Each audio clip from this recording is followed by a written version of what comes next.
ತಪೋ ವಿದ್ಯಾ ವಿರಕ್ತ್ಯಾದಿ ಸದ್ಗುಣೋಘಾಕರಾನಹಂ ವಾದಿರಾಜಗುರೂನ್ ವಂದೇ ಹಯಗ್ರೀವ ಪದಾಶ್ರಯಾನ್. ಶ್ರೀ ಗುರುಭ್ಯೋ ನಮಃ.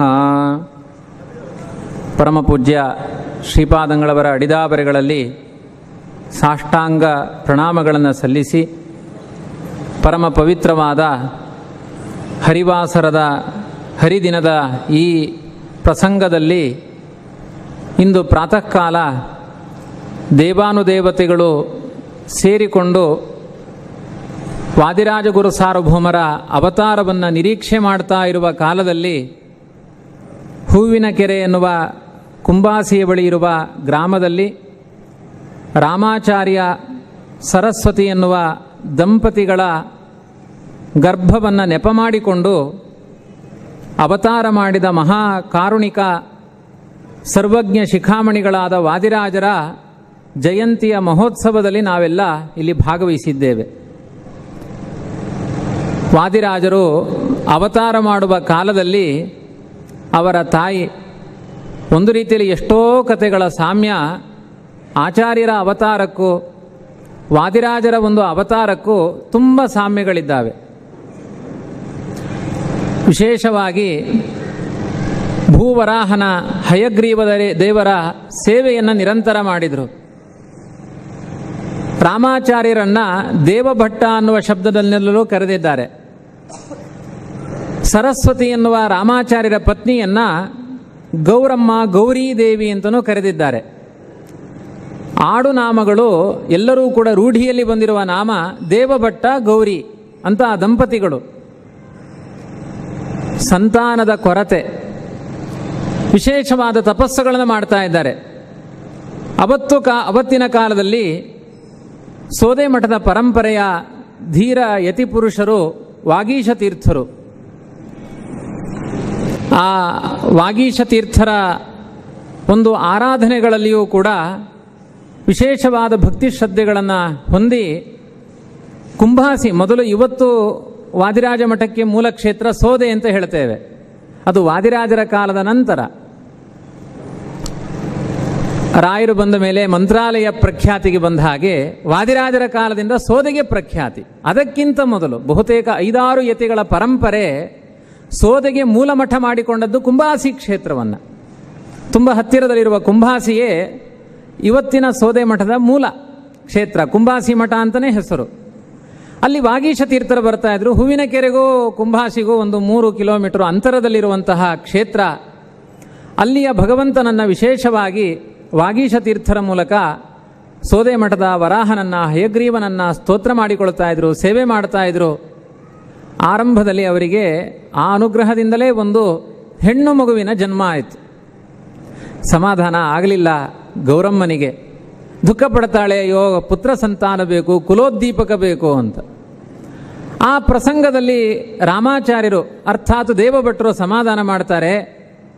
ಉಭಯ ಕುಲೋತ್ತಾರಿಣಿ ಕನ್ಯಾ, ಆರಂಭದಲ್ಲಿ ಮೊದಲು ಹೆಣ್ಣಾಗಬೇಕಂತೆ, ಅದು ತುಂಬ ಮಂಗಳ ಅಂತ ಹೇಳಿದ್ದಾರೆ. ಒಂದು ಹೆಣ್ಣಾಯಿತು ಅಂದರೆ ಮುಂದೆ ಬ್ರಹ್ಮಜ್ಞಾನಿಗಳ ಅವತಾರವೂ ಆಗುತ್ತೆ ಅಂತ. ಇದೇ ಕಥೆಯನ್ನು ಆಚಾರ್ಯರ ಕಾಲದಲ್ಲಿಯೂ ನಾವು ನೋಡಿದ್ದೇವೆ. ಆಚಾರ್ಯರಿಗೆ ಒಬ್ಬಳು ಅಕ್ಕ ಇದ್ಲು ಅನ್ನುವ ಉಲ್ಲೇಖ ಇದೆ. ಮೊದಲು ಒಂದು ಹೆಣ್ಣಾಗುವುದು 2 ಕುಲಕ್ಕೂ ಶ್ರೇಯಸ್ಸನ್ನು ಮಾಡುವಂತಹ ಅನೇಕ ಪಾಪಗಳನ್ನು ಪರಿಹಾರ ಮಾಡಿಕೊಳ್ಳಿಕ್ಕೆ ಒಳ್ಳೆಯ ಉಪಾಯ ಒಂದು ಕನ್ಯೆಯ ದಾನ. ಆದ್ದರಿಂದ ಇದು ಅರ್ಥವತ್ತಾಗಿದೆ. ಏನೋ ಒಂದು ಮಂಗಳವಾಗ್ತಾ ಇದೆ, ಮಂಗಳದೇವಿಯೇ ಆಗಮಿಸಿದ್ದಾಳೆ. ಈ ಭಾವನೆಯಿಂದ ರಾಮಾಚಾರ್ಯರು ಕಾಲ ಕಳೀತಾ ಇದ್ರು. ಆದರೂ ಕೂಡ ಒಂದು ಪುತ್ರ ಸಂತಾನ ಬೇಕು ಅಂತ ವಾಗೀಶ ತೀರ್ಥರಲ್ಲಿ ಮತ್ತೆ ಮತ್ತೆ ದುಂಬಾಲು ಬಿದ್ದರು. ಹೇಳಿದ ಸೇವೆಗಳನ್ನೆಲ್ಲ ಮಾಡಿದರು, ವ್ರತಗಳನ್ನು ಮಾಡಿದರು. ಒಂದು ದಿನ ಆರಾಧನೆಯನ್ನು ನೋಡ್ತಾ ಕೂತಿದ್ದಾಗ ಒಂದು ದೇವರಿಗೆ ಪುಷ್ಪವನ್ನು ವಾಗೀಶ ತೀರ್ಥರು ಏರಿಸಿದರೆ ಆ ಪುಷ್ಪ ಬಲಬದಿಯಿಂದ ರಾಮಾಚಾರ್ಯ ದಂಪತಿಗಳು ಎದುರಿಗೆ ಕೂತಾಗ ಆ ಪುಷ್ಪ ನೇರವಾಗಿ ಒಂದು ಬಟ್ಟಲಿನಲ್ಲಿ ಬೀಳಿತು. ಒಂದು ಒಳ್ಳೆಯ ಸೂಚನೆ. ಇದು ಯಾರಿಗಿರ್ಬೋದು ಅಂತ ವಾಗೀಶ ತೀರ್ಥರು ನೋಡಿದಾಗ ಎದುರುಗಡೆ ಕುಳಿತಿರುವಂತಹ ದಂಪತಿಗಳು ದೇವರ ಈ ಫಲವನ್ನು ನಮಗೇ ಕೊಟ್ಟರೆ ಚೆನ್ನಾಗಿರುತ್ತೆ ಎನ್ನುವ ಭಾವನೆಯಿಂದ ಕೂತಿದ್ರು. ಪೂಜೆ ಮುಗಿಯುವ ಕಾಲದಲ್ಲಿ ದೇವರೇ ಭೂವರಾಹನೇ ನಿಮಗೆ ಅನುಗ್ರಹ ಮಾಡ್ತಾನೆ, ವರಾಹನೇ ನಿಮ್ಮ ಮನೆಯಲ್ಲಿ ಬರ್ತಾನೆ ಎನ್ನುವ ಒಂದು ನಿಖರವಾದ ವಾಗೀಶ ತೀರ್ಥರ ಮಂತ್ರಾಕ್ಷತೆಯ ಪ್ರಭಾವದಿಂದ ಸರಸ್ವತಿ ಆ ದೇವಾಂಶ ಸಂಭೂತರಾದ ವಾದಿರಾಜರನ್ನ ತಮ್ಮ ಹೃದಯದಲ್ಲಿ ಧರಿಸುವಂಥ ಅರ್ಹತೆಯನ್ನು ಪಡೆದಿದ್ದಾಳೆ ಗೌರಿ ಅಥವಾ ಸರಸ್ವತಿ. ಇಷ್ಟಾದ ಮೇಲೆ ಇದರ ಮಧ್ಯದಲ್ಲಿ ಒಂದು ದೇವದ ವಿಲಾಸ, ಭಗವಂತನ ಒಂದು ವ್ಯಾಪಾರ ನಡೆದಿದೆ.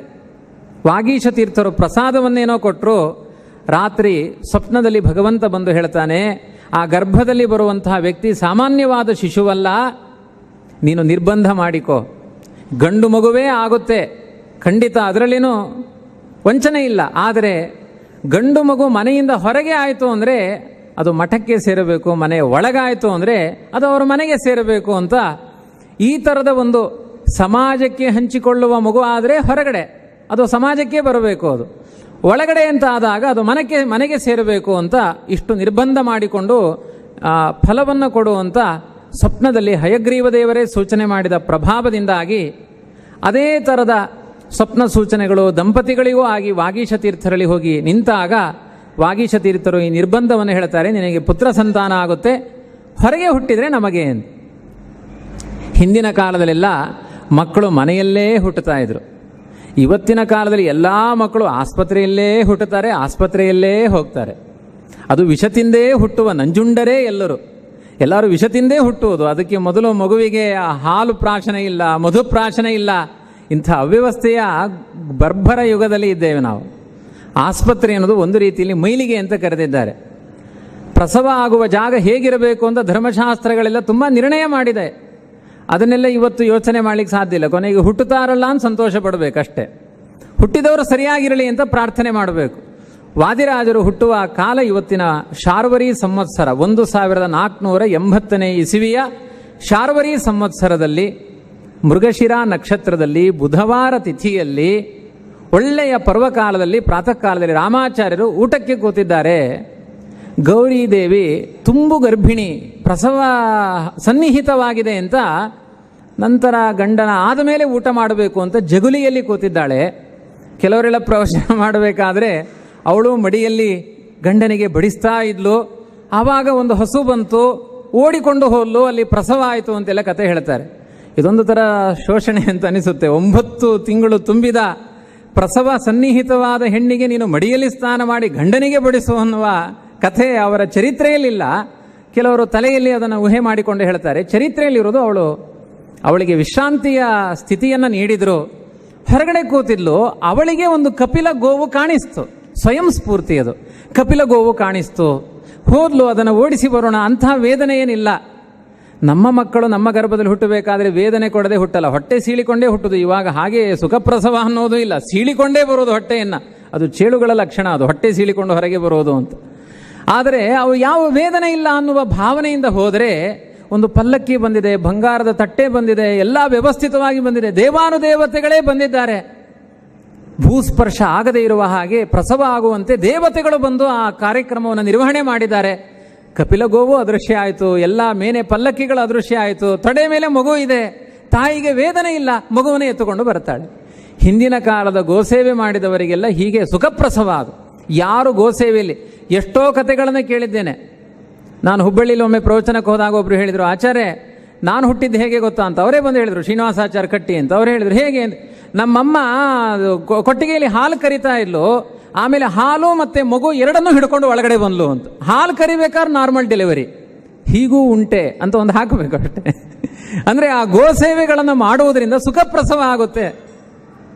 ಇದಂತಹ ಕರ್ಮಜನ್ಯವಾದ ಶಿಶುವೇ ಅಲ್ಲ, ವಿಲಕ್ಷಣವಾದ ತೇಜಸ್ಸಿನ ಮಗು. ಅದನ್ನು ನೋಡಿದರು ರಾಮಾಚಾರ್ಯರು. ದೈವ ಸಂಕಲ್ಪ ಬೇರೆ ಇದೆ. ತುತ್ತು ಆನಂದವಾಯಿತು, ಮಗು ಹುಟ್ಟಿತು, ಒಳ್ಳೆಯ ತೇಜಸ್ವಿ ಮಗು, ಎಲ್ಲ ಆನಂದ. ಆದರೆ ಮನೆಯಿಂದ ಹೊರಗೆ ಹುಟ್ಟಿತು ಭಗವತ್ ಸಂಕಲ್ಪ. ವಾಗೀಶ ತೀರ್ಥರಿಗಾದ ಆನಂದಕ್ಕೆ ಪಾರವೇ ಇಲ್ಲ. ಆದರೂ ಕಾಲಕ್ರಮದಲ್ಲಿ ವರಾಹ ಅನ್ನುವ ನಾಮಕರಣವನ್ನು ಮಾಡಿದರು. ಕಾಲಕ್ರಮದಲ್ಲಿ ಬೆಳೀಬೇಕು ಆ ಮಗು. ಇವತ್ತು ನೀವು ಪಾಜಕಕ್ಕೆ ಹೋದರೆ ಆಚಾರ್ಯರು ಬಾಲ್ಯದಲ್ಲಿ ಓಡಾಡಿದ ಅವರ ಪಾದದ ಚಿಹ್ನೆಗಳಿದ್ದಾವೆ. ಇವತ್ತು ಹೂವಿನ ಕೆರೆಗೆ ಹೋದರೆ ವಾದಿರಾಜರು ಓಡಾಡಿದ ಪಾದದ ಚಿಹ್ನೆಗಳಿದ್ದಾವೆ. ಅಲ್ಲಿ ರಮಣೀಯವಾದ ಸರೋವರ ಇದೆ, ಇಲ್ಲಿ ಒಂದು ರಮಣೀಯವಾದ ಸರೋವರ ಇದೆ. ಅಲ್ಲಿ ಆ ಮಧ್ಯಗೇಹ ಭಟ್ಟರ ಮನೆ ಇದ್ದ ಹಾಗೆ ಅಲ್ಲಿ ರಾಮಾಚಾರ್ಯ ದೇವಭಟ್ಟರ ಮನೆ ಇದೆ. ತುಂಬ ಅಂತಹ ಸಾಮ್ಯಗಳನ್ನು ನಾವು ನೋಡಬಹುದು ಗೌರಿಯ ಗದ್ದೆಯಲ್ಲಿ.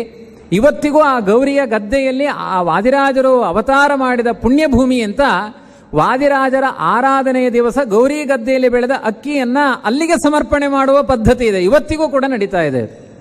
ಇಂಥ ಒಂದು ಅದ್ಭುತವಾದ ವಾದಿರಾಜರ ಅವತಾರ ಜಗತ್ತಿಗೆ ಒಂದು ಕ್ಷೇಮವನ್ನು ಮಾಡುತ್ತೆ ಎನ್ನುವ ಭಾವನೆಗಳು ಎಲ್ಲರಲ್ಲಿಯೂ ಬಂತು. 4-5 ವರ್ಷದ ಬಾಲಕನಿಗೆ ಮಠದ ಬಗ್ಗೆ ಆಸಕ್ತಿ ಬಂತು, ಅದು ಹೇಗೆ ಭಗವತ್ ಸಂಕಲ್ಪ ಇತ್ತೋ ಹಾಗೆ. ಮನೆಯ ಕಡೆ ಔದಾಸೀನ್ಯ ಬಂತು, ಸನ್ಯಾಸದ ಬಗ್ಗೆ ಕಾತುರತೆ ಹುಟ್ಟಿತು. ಇದೆಲ್ಲ ಮಧ್ವೀರದಲ್ಲಿ ಕಥೆ ಕೇಳಿದ ಹಾಗೆ ವಾದಿರಾಜರ ಕಥೆಗಳಿದ್ದಾವೆ. ಆ ಒಂದು ಭಾವನೆಯಿಂದ ತಂದೆ ತಾಯಿಯೊಳಗೆ ಬಂದು ನಾನು ಮಠಕ್ಕೆ ಹೋಗ್ತೇನೆ, 5ನೇ ವರ್ಷಕ್ಕೆ ಉಪನಯನ ಆಯಿತು, ಮಠಕ್ಕೆ ಹೋಗ್ತೇನೆ ಎಂದಾಗ ಅಂತಃಕರಣದಲ್ಲಿ ತುಂಬ ದುಃಖ ಆಯಿತು.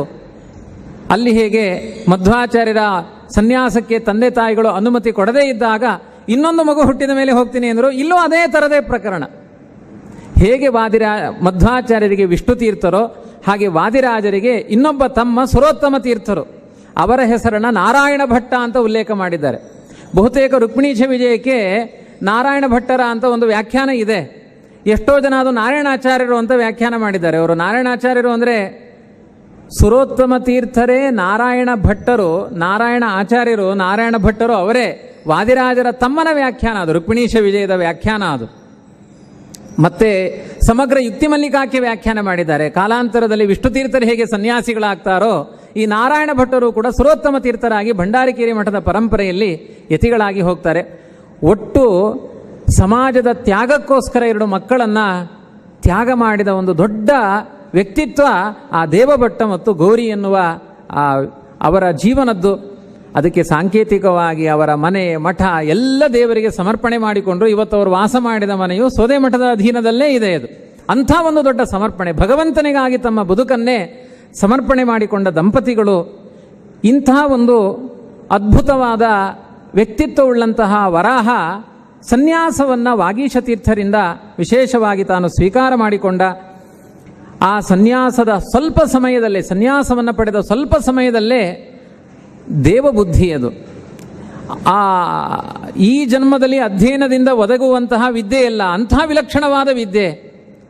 ವಾದಿರಾಜರ ಮಾತಿನ ಕೌಶಲ, ಅವರ ಮಾತಿನ ಶೈಲಿ, ಛಂದಸ್ಸಿನ ಶಾಸ್ತ್ರದ ಬಗ್ಗೆ ಇರುವ ಅವರ ಎಚ್ಚರ, ಇದು ವಾಗೀಶ ತೀರ್ಥರ ಮನಸ್ಸನ್ನು ಸಂಪೂರ್ಣವಾಗಿ ವಶ ಮಾಡಿಕೊಂಡು ಇದು ಸಾಮಾನ್ಯ ವ್ಯಕ್ತಿಯಲ್ಲ.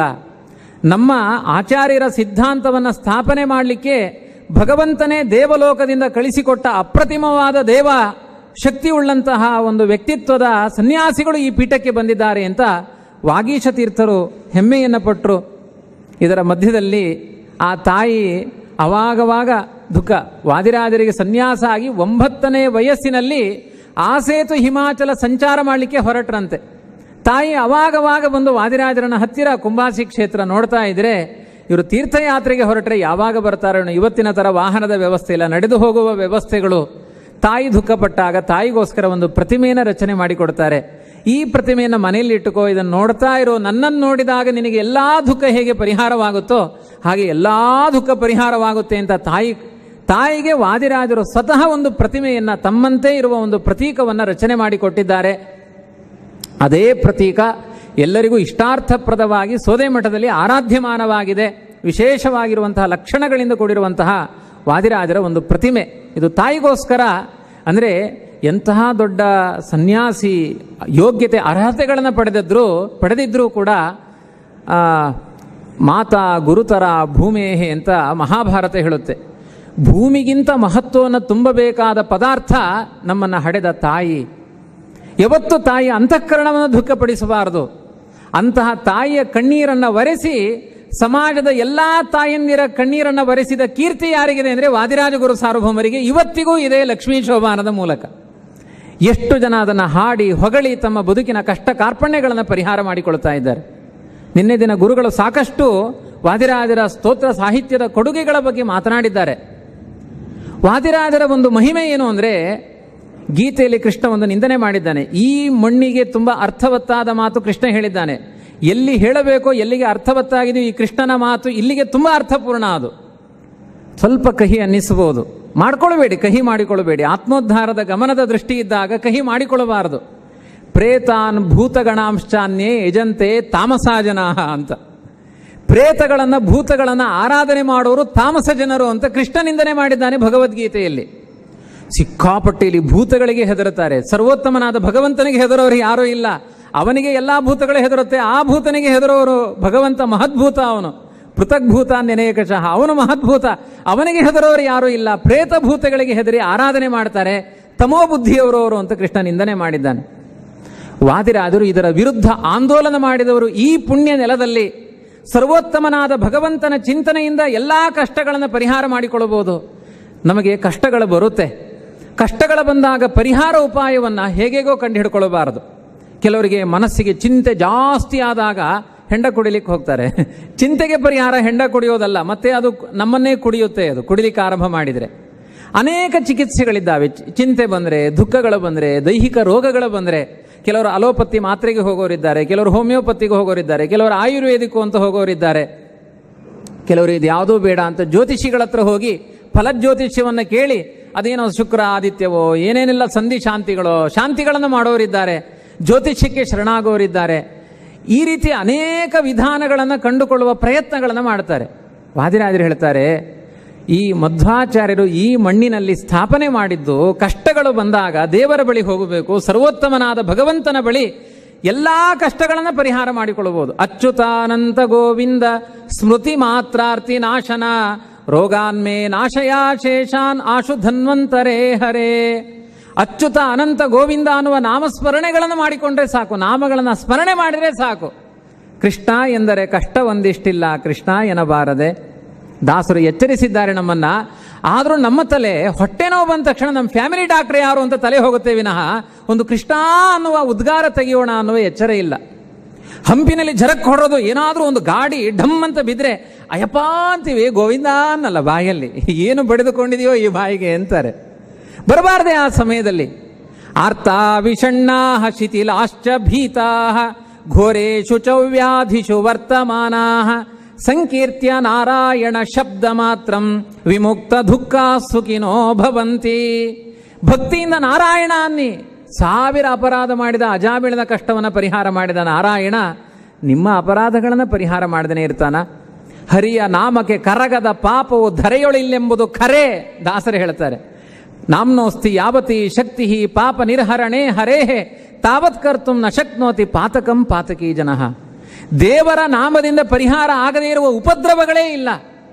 ಎಷ್ಟು ಸ್ವಾರಸ್ಯ ಅಂದರೆ, ನಿಮಗೆ ಮಧ್ವಾಚಾರ್ಯರು ಬೇಡ, ವಾದಿರಾಜರು ಬೇಡ, ವೇದ ಉಪನಿಷತ್ತುಗಳು ಬೇಡ, ಚರಕ ಸುಶ್ರುತ ಅಂತ ನಮ್ಮ ದೇಹಕ್ಕೆ ಬೇಕಾದ ಚಿಕಿತ್ಸೆಯನ್ನು ಕೊಡುವ ಇಬ್ಬರು ಬಹಳ ಪ್ರಸಿದ್ಧ ವೈದ್ಯರು, ಚರಕ ಸುಶ್ರುತ ಅಂತ.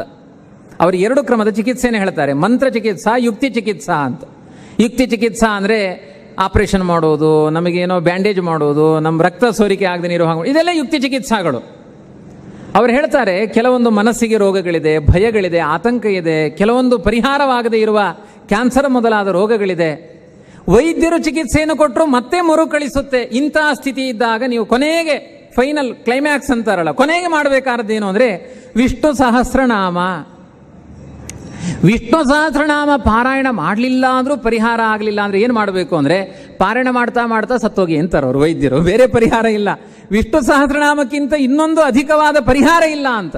ಅಂತಹ ದೊಡ್ಡ ಆಂದೋಲನವನ್ನು ವಿದ್ಯಾಧೀಶ ತೀರ್ಥರಿಟ್ಟಿದ್ದಾರೆ. ಇದು ಕೇವಲ ಇಲ್ಲಿಯ ಜನಗಳ ಪಾರಾಯಣ ಮಾಡಿದವರಿಗೆ ಚಿಕಿತ್ಸೆ ಅಲ್ಲ, ನಮ್ಮ ಭಾರತ ದೇಶದ ಕ್ಯಾನ್ಸರ್ ಪರಿಹಾರಕ್ಕೆ ಮಾಡ್ತಾ ಇರುವ ಕೃಷ್ಣದೇವರ ವಿದ್ಯಾಧೀಶ ತೀರ್ಥರ ಆರಾಧನೆ ವಿಷ್ಣು ಸಹಸ್ರನಾಮದಿಂದ ಲಕ್ಷಾರ್ಚನೆ, ತುಳಸಿ ಅರ್ಚನೆ ಅಂತ. ಯಾವ ಸಂಶಯ ಇಲ್ಲ, ಇದರಲ್ಲಿ ವಿಶ್ವಾಸ ಬೇಕಷ್ಟೆ. ಕೊನೆಗೆ ಉಳಿಯುವುದು ಅದೇ. ಇಡೀ ಭಗವದ್ಗೀತೆ ಉಪದೇಶ ಆಗಲಿ, ಮಹಾಭಾರತ ಪ್ರವಚನ ಮುಗಿಲಿ, ಯಾವ ಪ್ರವಚನ ಮಾಡಲಿ, ಕೃಷ್ಣ ಹೇಳುವ ಕೊನೆಯ ಮಾತೇನು ಗೊತ್ತಾ? ಸರ್ವಧರ್ಮಾನ್ ಪರಿತ್ಯಜ್ಯ ಮಾಮೇಕಂ ಶರಣಂ ವ್ರಜ ಅಹಂ ತ್ವಾ ಸರ್ವ ಪಾಪೇಭ್ಯ ಮೋಕ್ಷಯಿಷ್ಯಾಮಿ ಮಾ ಶುಚಃ.